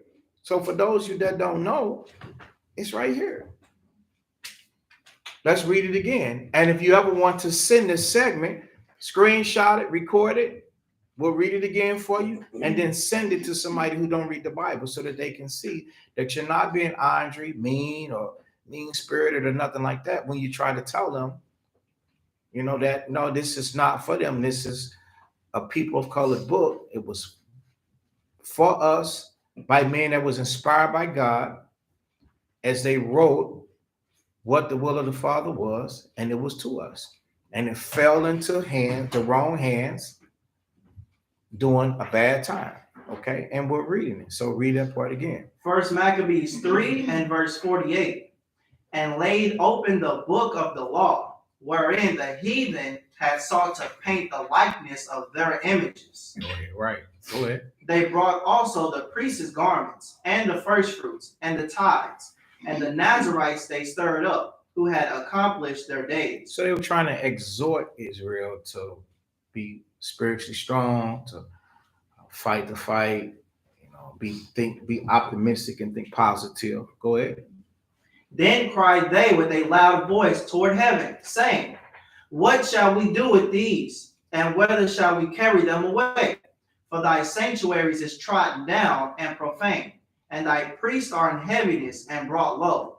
And lo, the heathen are assembled together against us to destroy us. So in verse 51, it says, For thy sanctuary is trodden down, so it was beat down and had never truly been restored back to its former glory, even though they worked on it, because nobody is going to put the type of money in it the way that Solomon did, because he did it out of his spirit, and it was profaned, meaning disrespected and made bad. All right. It says, now here's the part, and the priests are in heaviness and brought low. So the beginning of this attack, the priests felt some type of way. But how did they get to the point of when you get into the second book of Maccabees, the 4th chapter, to where they didn't even want to be involved at all no more? How did we go from them being discouraged or them being, what does it say? They were in heaviness. The reason why they were in heaviness was because of the thing that they saw. So do we understand that? They opened up the law. They saw drawings in it.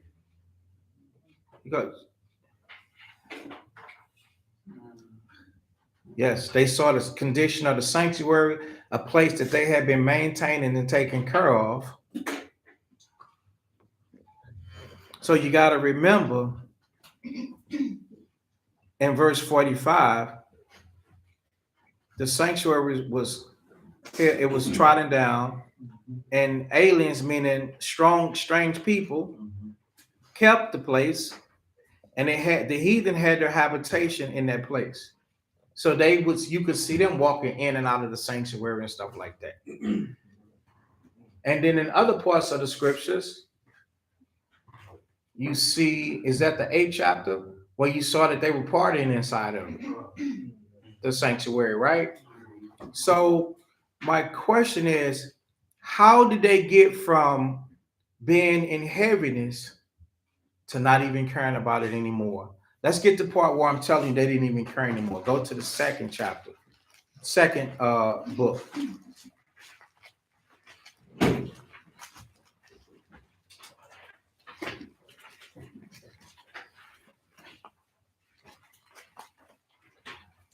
And the 4th chapter.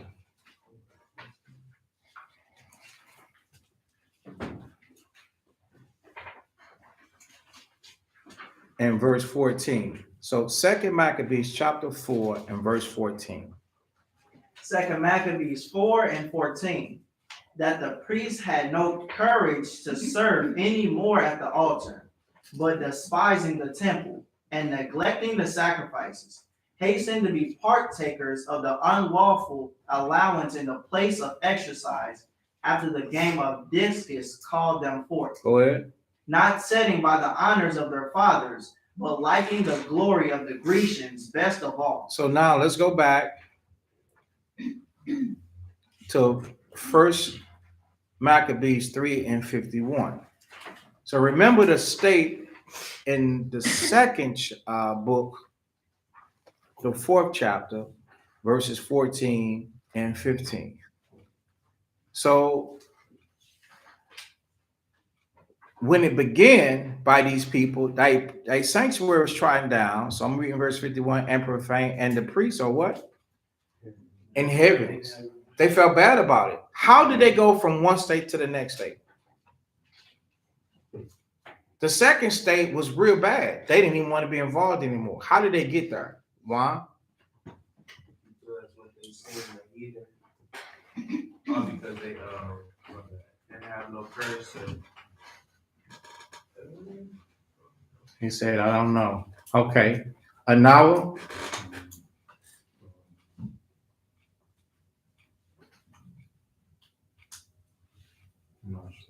What's the question again? How did they get there?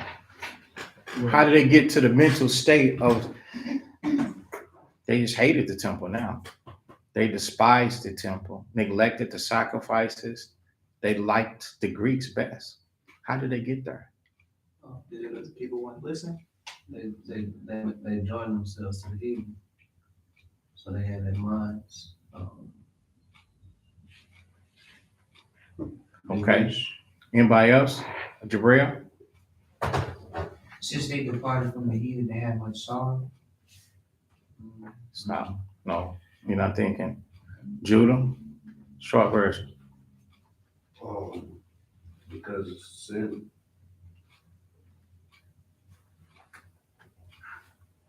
Okay.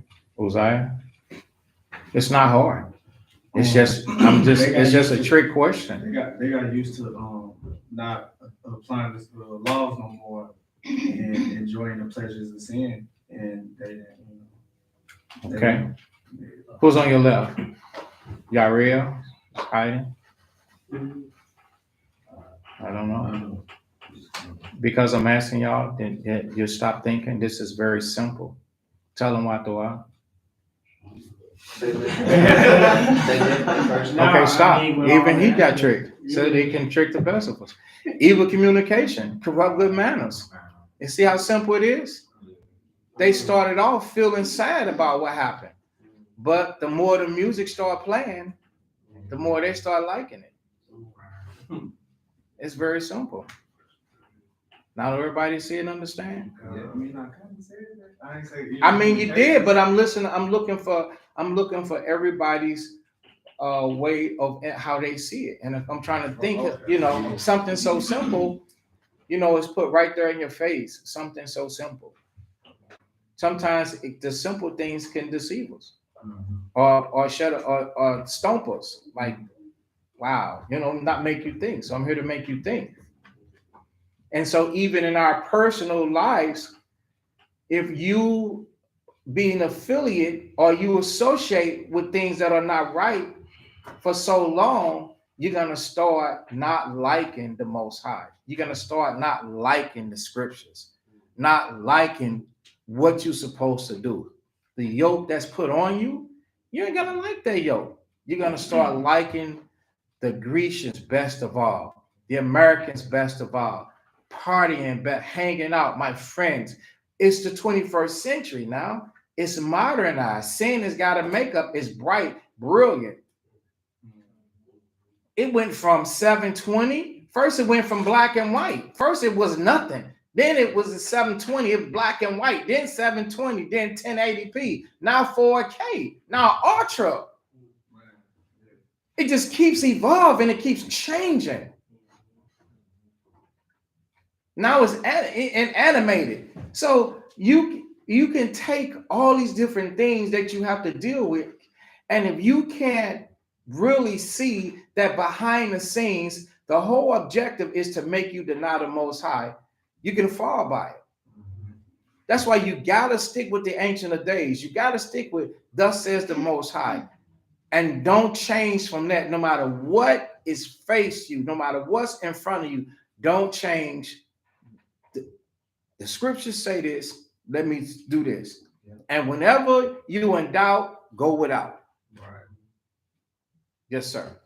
I'm glad you bring that up because that happened to me, like, even dealing with my a family member where, they approach was to hang around, like not hang around, but be there, to communicate, be kind, this, that, and the third, just waiting on, me to show signs that I'll come up out of the truth. Like, because they've been, like they say, they praying that I come from out of this delusion of what I'm in. Like they waiting for me to come up out of this. And so, I had to like literally cut another family member off because like people would be around and, not try to force nothing on you or put nothing on you, but people literally try to be around you hoping you come out and be on back to where you was. You know what I'm saying? So like those distractions and people coming into your life, be careful because people like evil communication and it's so crafty though that it don't look evil. It's the bewitching where it's like right. They literally praying for your downfall out of this, and they not even show. It don't even look wicked. You know what I'm saying? So right. So hold on, guys. Hey, Mom. Yeah. I'm still in church. I have to call you back. Okay. Okay, man. Don't forget. I won't. All right. Yeah. So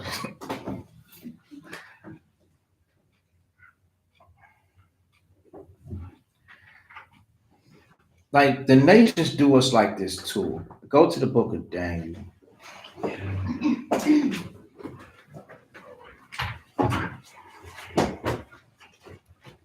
And then I'm gonna stop it here for time constraint. And it's actually what Brother Jude was talking about.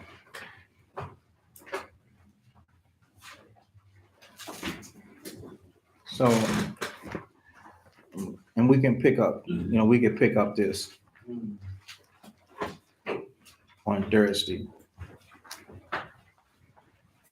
Then whatever's left,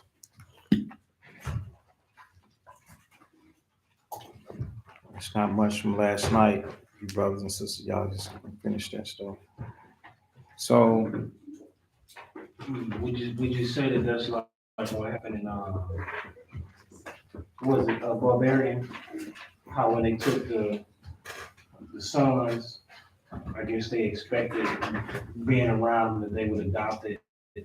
You know how they was came back like the emperor's son or whatever. Mm-hmm.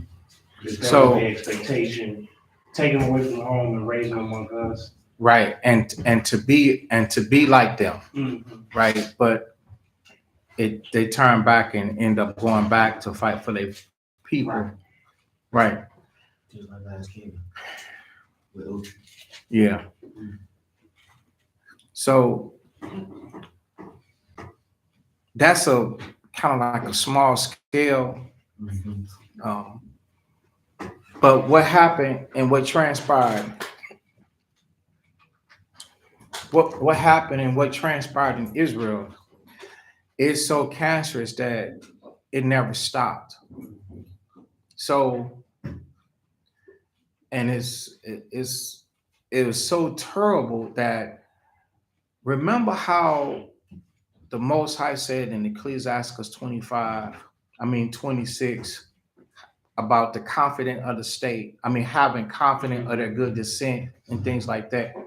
So the first Levi, the Most High was so impressed with him that this is what was, I'm going to show you through the Spirit, what was projected with him.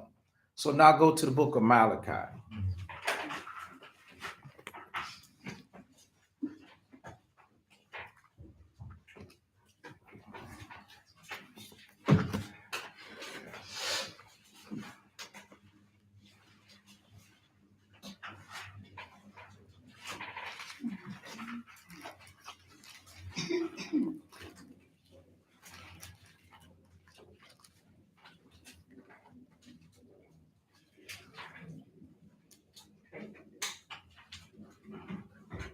Okay.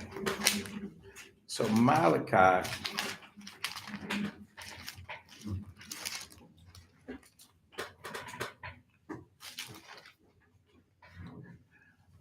chapter 2. So look how bad it fell away, and it continued all the way to the point to where the Most High had to destroy the Levitical priesthood. So Malachi chapter 2 and verse 5. No, start at verse 4. Malachi chapter 2 and verse 4.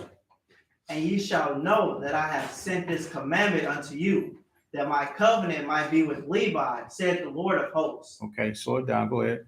My covenant was with him of life and peace, and gave them to him. And gave Israel to him. Go ahead. For the fear wherewith he feared me. So out of everybody, the Lord saw fear, man. He saw the fear in Levi. Right? Think about it. A product of that respect and fear was Moses. See how Moses, the scriptures say Moses was the meekest man on the face of the earth.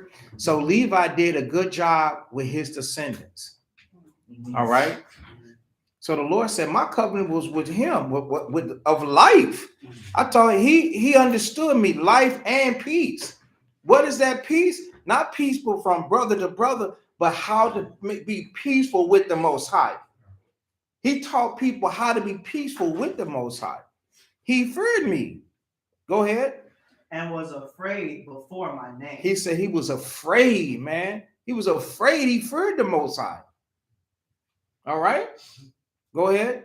The law of truth was in his mouth, and iniquity was not found in his lips. Go ahead. He walked with me in peace and equity. Go ahead. And did turn many away from iniquity. Hey, man, he walked in peace and fairness, and he turned many away from their sins. This was the first Levi. This was Levi. And everybody that he noticed that pattern on how Levi rocked and rolled. Read. For the priest's lips should keep knowledge. In other words, Levi's lips kept knowledge. He knew what to do with about the Most High. Go ahead. And they should seek the law at his mouth. Go ahead. For he is the messenger of the Lord of hosts. So stop.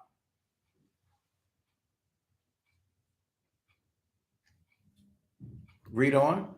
But ye are departed out of the way, Ye have caused many to stumble at the law. Go ahead. Ye have corrupted the covenant of Levi, Go ahead. saith the Lord of hosts. Go ahead. Therefore have I also made you contemptible and base before all the people. So, during that time, when we read in the first book, let's lose that. The first book, the fourth chapter, and what was the third? The third chapter. Second book, fourth chapter. No. The first book, the third chapter, were how did they feel? And they felt heaviness, right? So once the Greeks got hold to them and they made impressionableness on them, they never recovered. And to show you that they never recovered, even though the Maccabees fought for Israel, the Levitical priesthood, who had the order over the nation, they still, God didn't kill us, but they could not recover because where is that? Is it Luke 8? Where they were concerned about the Romans. John, maybe John 8. 47, something.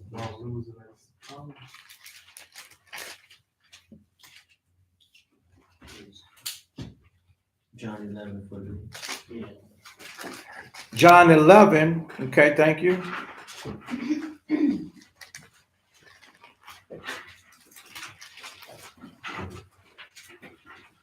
And 47. John chapter 11 and verse 47. Then gathered the chief priests and the Pharisees. So they Levites. So it's still continuing on, hating the people. Go ahead. And said, what do we? For this man doeth many miracles. And we let him thus alone, all men will believe on him. And the Romans shall come and take away both our place and nation. So doesn't that sound like the same ones in 2 Maccabees, the 4th chapter? Mm-hmm. This time, the Levitical priesthood was set up to control us and keep us in the way of the Roman Empire, who was nothing but branches and stems of Antiochus in the time past. So they never recovered. And right now, today, they still haven't recovered. Because under Christianity, they teach against the scriptures. We had a man come up in the camp today, heard us teaching, and said, oh man, good, all praise. You know, I got baptized, this and that. The Spirit said, stop him.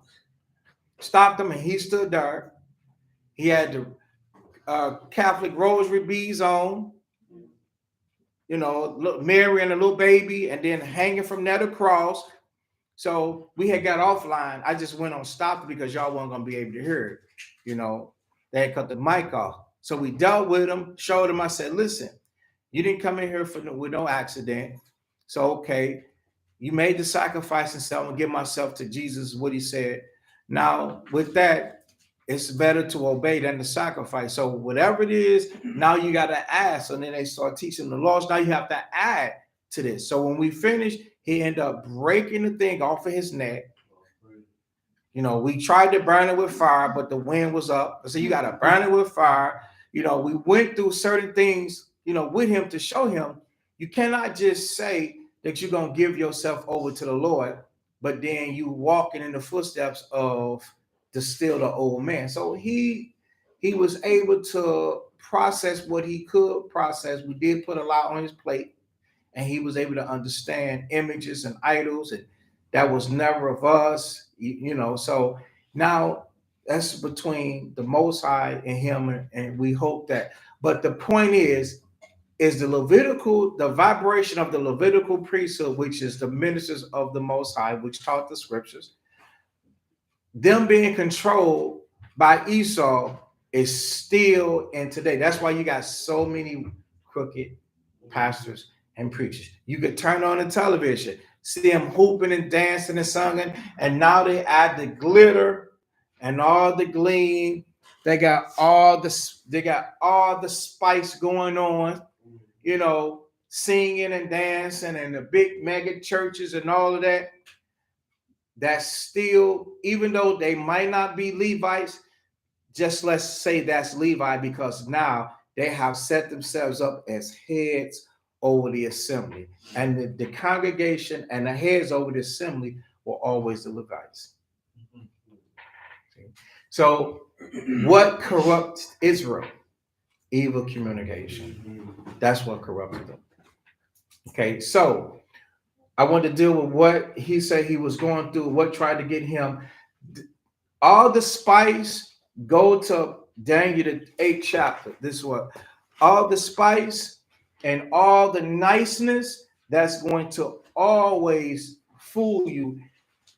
And kindness is always going to fool you if you're not educated according to the scriptures on what the will of the Most High is. All right. So Daniel chapter 8 and read verse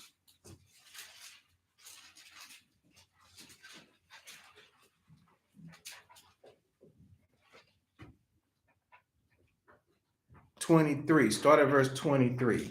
So it's going to go into Esau in the last days. Daniel chapter 8 and verse 23. And in the latter time of their kingdom, when the transgressors are come to the full, a king of fierce countenance and understanding dark sentences shall stand up. So Esau will get a president, a real smart one. So the fierce countenance meaning he's not going to care about the Israelites. You're not going to receive mercy. You know, either you can get the mark or you're going to starve. He's not going to care about you. All right. If you're not in the program, you're going to die, you're going to starve or whatever. The understanding dark sentences is talking about the scriptures. He's going to know the scriptures. He's going to understand certain things that's right and wrong. He might not have a full grasp of understanding because he's not going to study like we're going to study.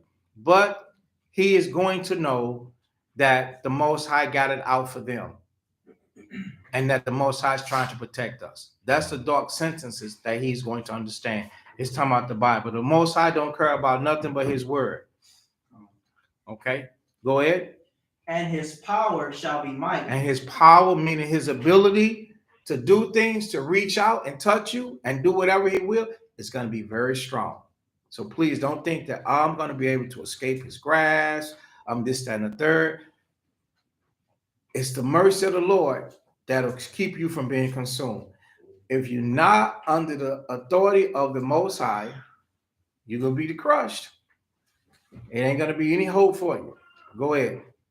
But not by his own power. But not of his own power. In other words, he's going to be under the demon Satan, under the God of this world. Satan is going to be manipulating and ruling him and his House of Representatives, his Senate, his whole board, his whole council. Go ahead. And he shall destroy wonderfully and shall prosper. He's going to destroy wonderfully. It's talking about us. It's not going to destroy the good old boys, the good old girls. It's us. This is against us. And he's going to prosper doing it. There are a lot of people that's not applying the faith and the scriptures going to be destroyed. And it's not just people that's in truth, people out of truth. They're going to be guinea pig doing, they're going to be destroyed, they're going to be set up. It's going to be a slaughter. Yeah, it's talking about everybody except the elect. Okay, go ahead. And practice. Practice is a religious term. Let me get the definition so you can understand. Bear with me.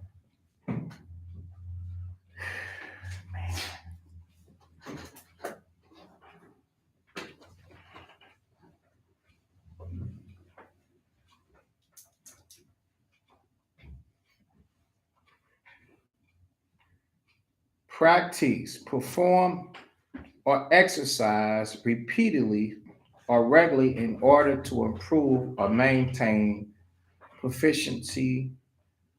Uh, Number two, carry out or perform method, custom. You want down, where it says similar, the third similar, or observe the teaching and rules of a particular religion. Yes. I don't think I got it though. You can read it, but you got it. It says, observe the teaching and rules of a particular religion. Exactly. So he is going to enforce the Roman rule. He's going to enforce Satan's will to bring forth the mark. And he's going to be, it's so like back in ancient days, if you went against, they used to call it being a Christian. So what they would ride around, they would, on every raid, they would have, they wanted you to convert to Christianity. So they would bring, one of their Christian preachers, priests, ministers, with the cross, real long and tall, and they would destroy you if you wouldn't convert. See, and that's what they're to practice whatever laws that they set up, the New World Order, whatever laws they set up, that's what he's gonna stand by. The scriptures is telling you, guess what? He ain't gonna go away from that for nothing or for nobody. He's gonna stand religiously strong with that thing right there. A lot of times people are looking for a president to come up and save black people. That's not gonna ever happen. He's going to practice. He's going to maintain the course of Christianity, which is to destroy you. Like it did our Christ, like it took over our sanctuary, like it took over our country. That's right. He is going to maintain that. He is going to practice. That's what that's talking about. He is going to perform and exercise repeatedly and regularly in order and maintain the course. So you ain't never gonna have somebody that's going to deliver you and that's going to save you. They all have been corrupted and destroyed because they are under Satan's authority. That's what USA means.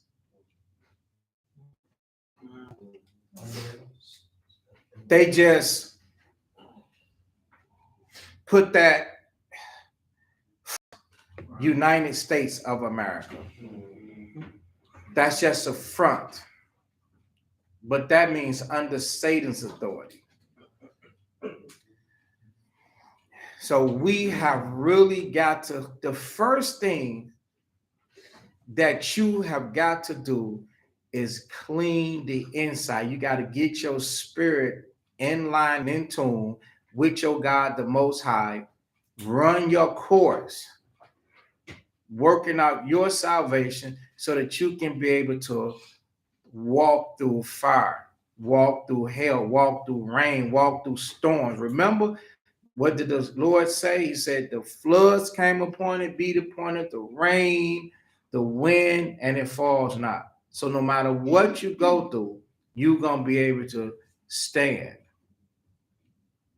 In order to do that, you have to disconnect from this community, from this society, from this environment. And I'm not saying don't pull up at the grocery store, the gas station. You got to stop desiring the taste of sin. Defiling your temple with drugs, with drunkenness, imagining yourself in nightclubs. I see all of those things and instantly get a headache. That vexes me. I have got to start learning to calm down. I hate it vehemently. I hate it. Let me tell you why. Because that's the thing that has come between us and straight freedom. Man. We're not free because of that. Why would I want that?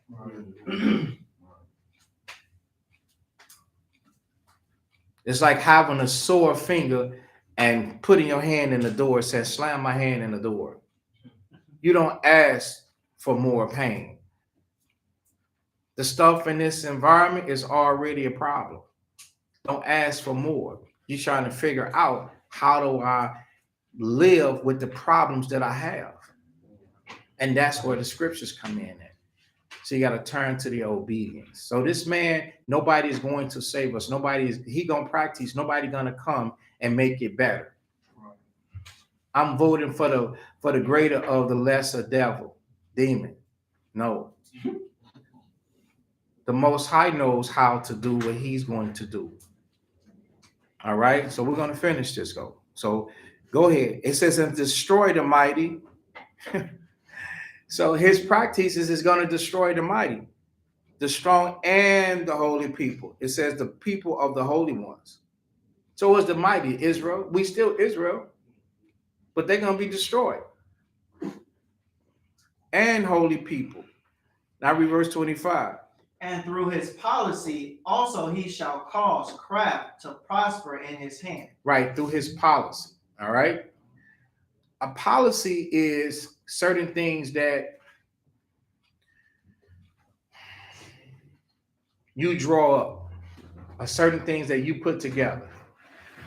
He has a wide spectrum playing field to operate on. So a lot of stuff he put together is to prosper. We got video calling right now. That's a form of policy or prospering. Everything. This man can communicate across countries like this. Before, they had to send people out on horseback. Before, they had to get on a boat and sail. And it took a long time to go and come back. Now, you push a button and you can see face to face. So it's a lot different. But all these things are wrote upon in the scriptures. All right. And because he can do all of these things, he can get it now. He can fly through the sky in luxury. They couldn't do that. That's policy. That's craft. That's prosperity. To fly through the sky sitting down. No cold messing with you. No water, no storm. He can even fly through the storm. The guy can go up under the sea and float through the sea to prosper in his hands. Because he can do all of these things. Go ahead. And he shall magnify himself in his heart. And he shall magnify himself in his heart. Because he can do all of those things. His heart is magnified and lifted up. And did the Lord, the Most High, the Most High knows that what he's doing, but he's gone too far. Go ahead. And by peace shall destroy many. That's the part, Judah. By peace he shall destroy many. What type of peace? You can own a business. You can buy cars. You can live in houses. You can do all of this. Anything that sounds like peace, you're destroyed by it, but it's not peace. What about all people, just all people get along?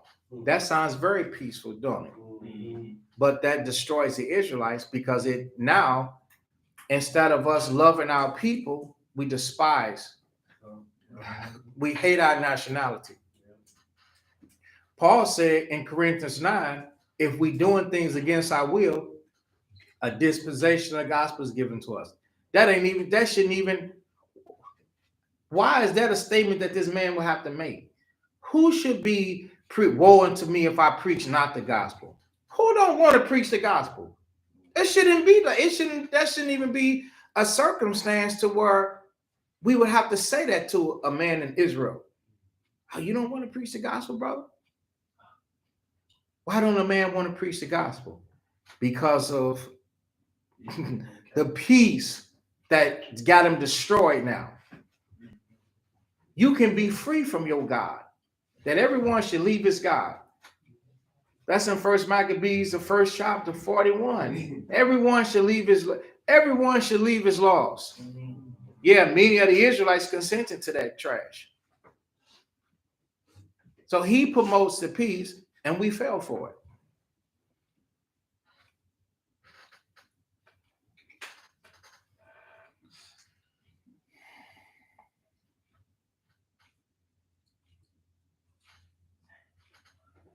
And Sharon, Mhm. and another piece is he getting all the nations in on his policy, and he allowing them to come in and reap, off of our backs and deal with us, despitefully. And now since they dealing as he dealing, the Lord gonna deal with all of them. Well, okay. That peace is peace with them. That peace ain't destroying us because he had peace with them. The peace that this is referring to, it says, by peace it shall destroy many. The peace is talking about a form of prosperity. Like you can, like the new law on drugs, on law on marijuana, you could have a medical card, and now you can smoke. Now everybody's walking around smoking drugs. He controls who's married and who's not married now, right? Yeah. Turning people into what? Adulterers and adulteresses. Right. Because he tells you that you can divorce.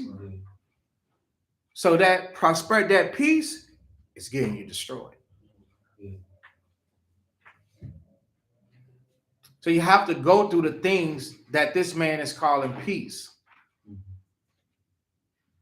It's okay for you to buy. You go to the store, the man gives you food stamps, right? Okay, the scriptures talk about him supporting us. You got to understand that. That's in Revelations, to where we would be fed from the dragon. But because he give you food stamps, you cool. Now at the same time, he's made swine the new white meat. So you go during the time of when they get the card on the money, there's nothing wrong with that. But now the whole cart is full of swine's flesh, pork ribs, pork hot dogs, pork bacon, all the unlawful things. So the peaceful thing is the man was nice enough to give you the money, right? Yes. But now there ain't no animal that he don't eat. Yeah, there ain't no animal that he don't eat. All the creatures in the sea that the Most High said not to. Those are the things that you using the blue visa to buy with. So the peace part is, I got this free money. You call it, I got the free money. And then the unlawful things he makes sometimes. I was going to say he make very cheap. Some stuff is cheap, some stuff is high. Like lobsters, stuff like that. That stuff is high. Shrimp, that stuff is high, but you're still not supposed to get it. So he's destroying you through peace. So, we could go on and on and on how through peace he destroys you. But it's referring to Israel being destroyed through the stuff that he calls peace. Religion. There's no separation or no division.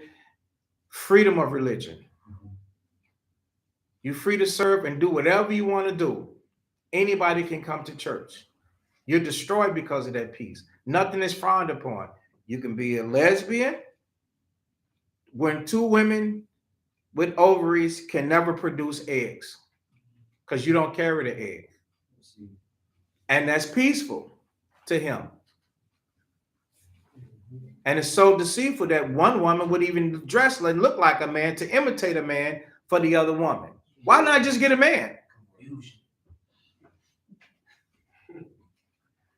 Two men, both carrying seeds, There's no ovaries to carry the seed,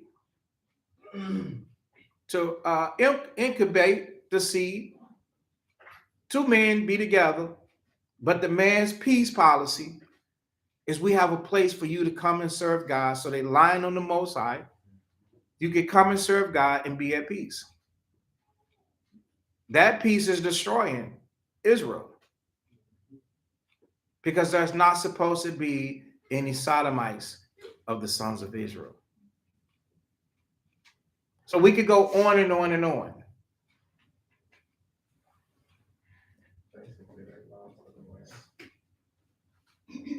So we're going to stop it here because we're over and we'll pick it up more Nicanor.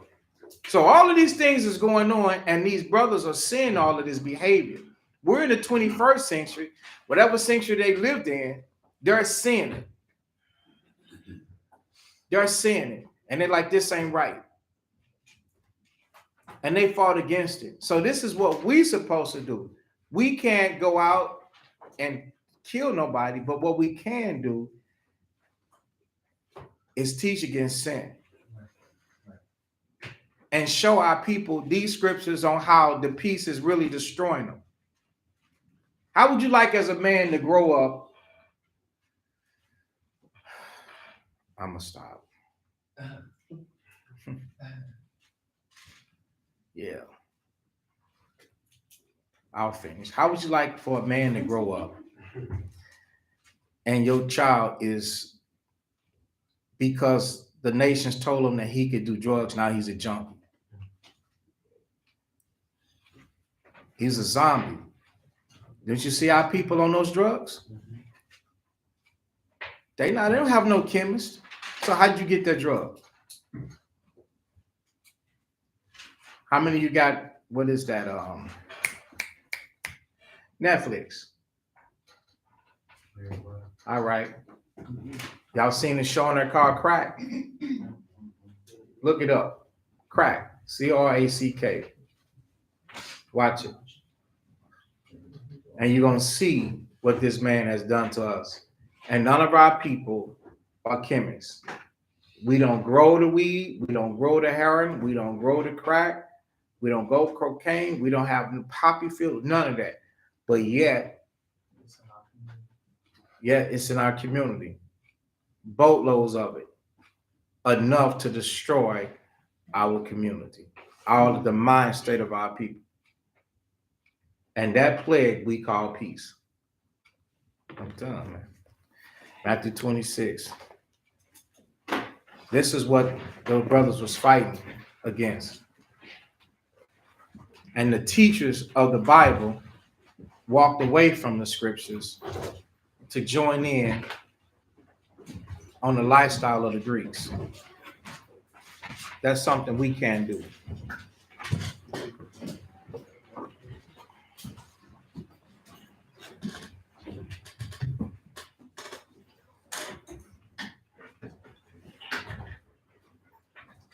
This is the book of Matthew, chapter 26 and verse 6. Now when Christ was in Bethany in the house of Simon the leper, there came unto him a woman having an alabaster box of very precious ointment, and poured it on his head as he sat at meat. But when his disciples saw it, they had indignation, saying, to what purpose is this waste? For this ointment might have been sold for much and given to the poor. When Christ understood it, he said unto them, why trouble you the woman, for she had wrought a good work upon me? For ye have the poor always with you, but me you have not always. For in that she hath poured this ointment on my body, she did it for my burial. Really I say unto you, whatsoever this gospel shall be preached in the whole world, there shall also this that this woman hath done be told for a memorial of her. We want to give all praise to the Most High for giving this woman the spirit to come and comfort Christ before his burial. And the Lord said, whatsoever this gospel is to be preached, this too that the woman had done, we told for a memorial of her. The Lord's Communion, 1 Corinthians chapter 11, verse 23.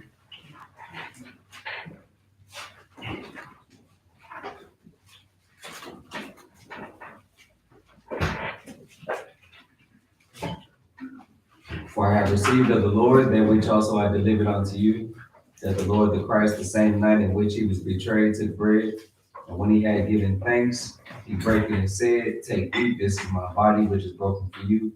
This do in remembrance of me. After the same manner also he took the cup when he had supped, saying, This cup is the New Testament in my blood. This do ye as often as ye drink it in remembrance of me. For as often as ye eat this bread and drink this cup, ye do show the Lord's death till he come. Wherefore whosoever shall eat this bread and drink this cup of the Lord unworthily shall be guilty of the body and blood of the Lord. But let a man examine himself, and so let him eat of that bread and drink of that cup. For he that eateth and drinketh unworthily, eateth and drinketh damnation to himself, not discerning the Lord's body. For this cause many are weak and sickly among you, and many sleep. For if we would judge ourselves, we should not be judged. But when we are judged, we are chastened of the Lord, and we should not be condemned with the world.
The book of Psalms, chapter 18.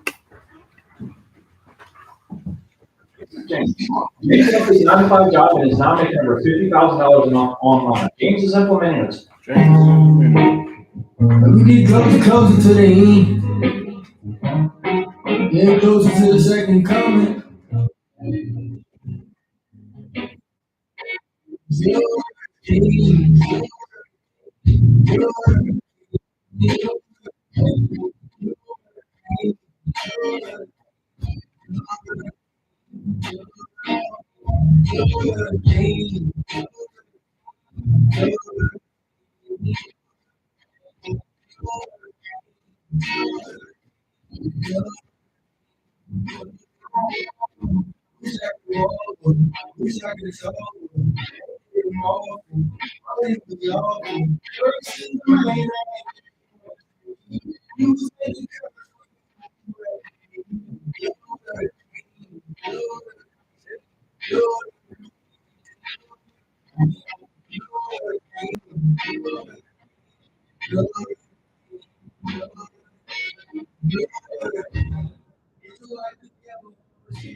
Okay, Israel. So most high in the name of Christ, thank you for the food and drink, amen. Amen. Okay, this is body which is broken for you.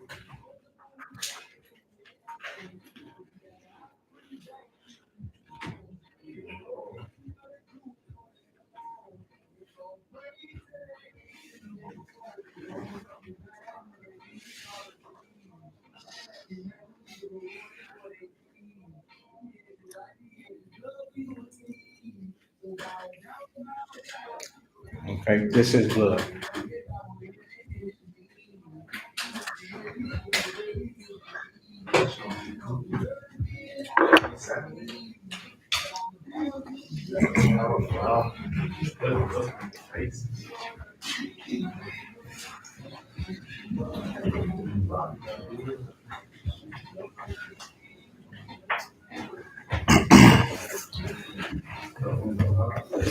All right, so listen up.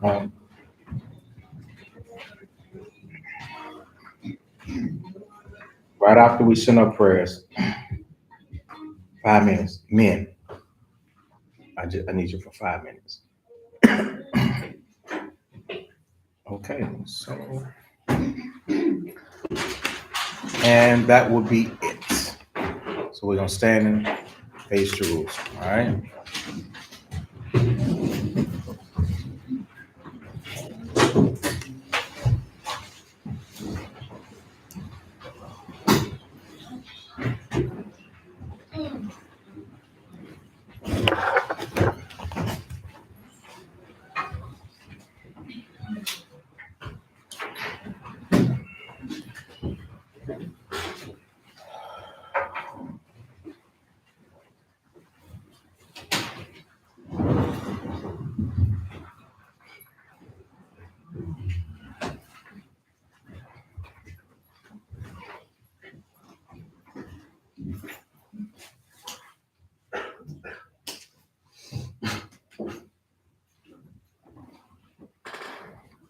Okay, let's go. Okay, Israel. If every man was just like me, what kind of sanctuary would this be? The Lord's Prayer, Matthew 6:9. Our Father which art in heaven, hallowed be thy name. Thy kingdom come, thy will be done in earth as it is in heaven. Give us this day our daily bread and forgive us our debts as we forgive our debtors. And lead us not into temptation, but deliver us from evil. For thine is the kingdom and the power and the glory forever. In Christ's name we pray, amen. Amen. The laborer's prayer, Luke 10:2. Therefore said he unto them, the harvest truly is great, but the laborers are few. Pray ye therefore the Lord of the harvest that he will send forth laborers into his harvest. Bless you, most high King of heaven and earth and all things, most high in the name of Christ. Send more disciples and teachers to your harvest, to gather your people Israel and send counsel behind your laws, to stand before thy people Israel. Give to us strength to break down our lives with thy word. In Christ's name we pray, amen. Amen. The blessing of Israel, Numbers chapter 6:24. Children of Israel, the Lord bless thee and keep thee. The Lord make his face shine upon thee and be gracious unto thee. The Lord lift up his countenance upon thee, give thee peace. In Christ's name we pray, amen. Amen. Okay, children of Israel, bless one another. Most high name of Christ bless you all.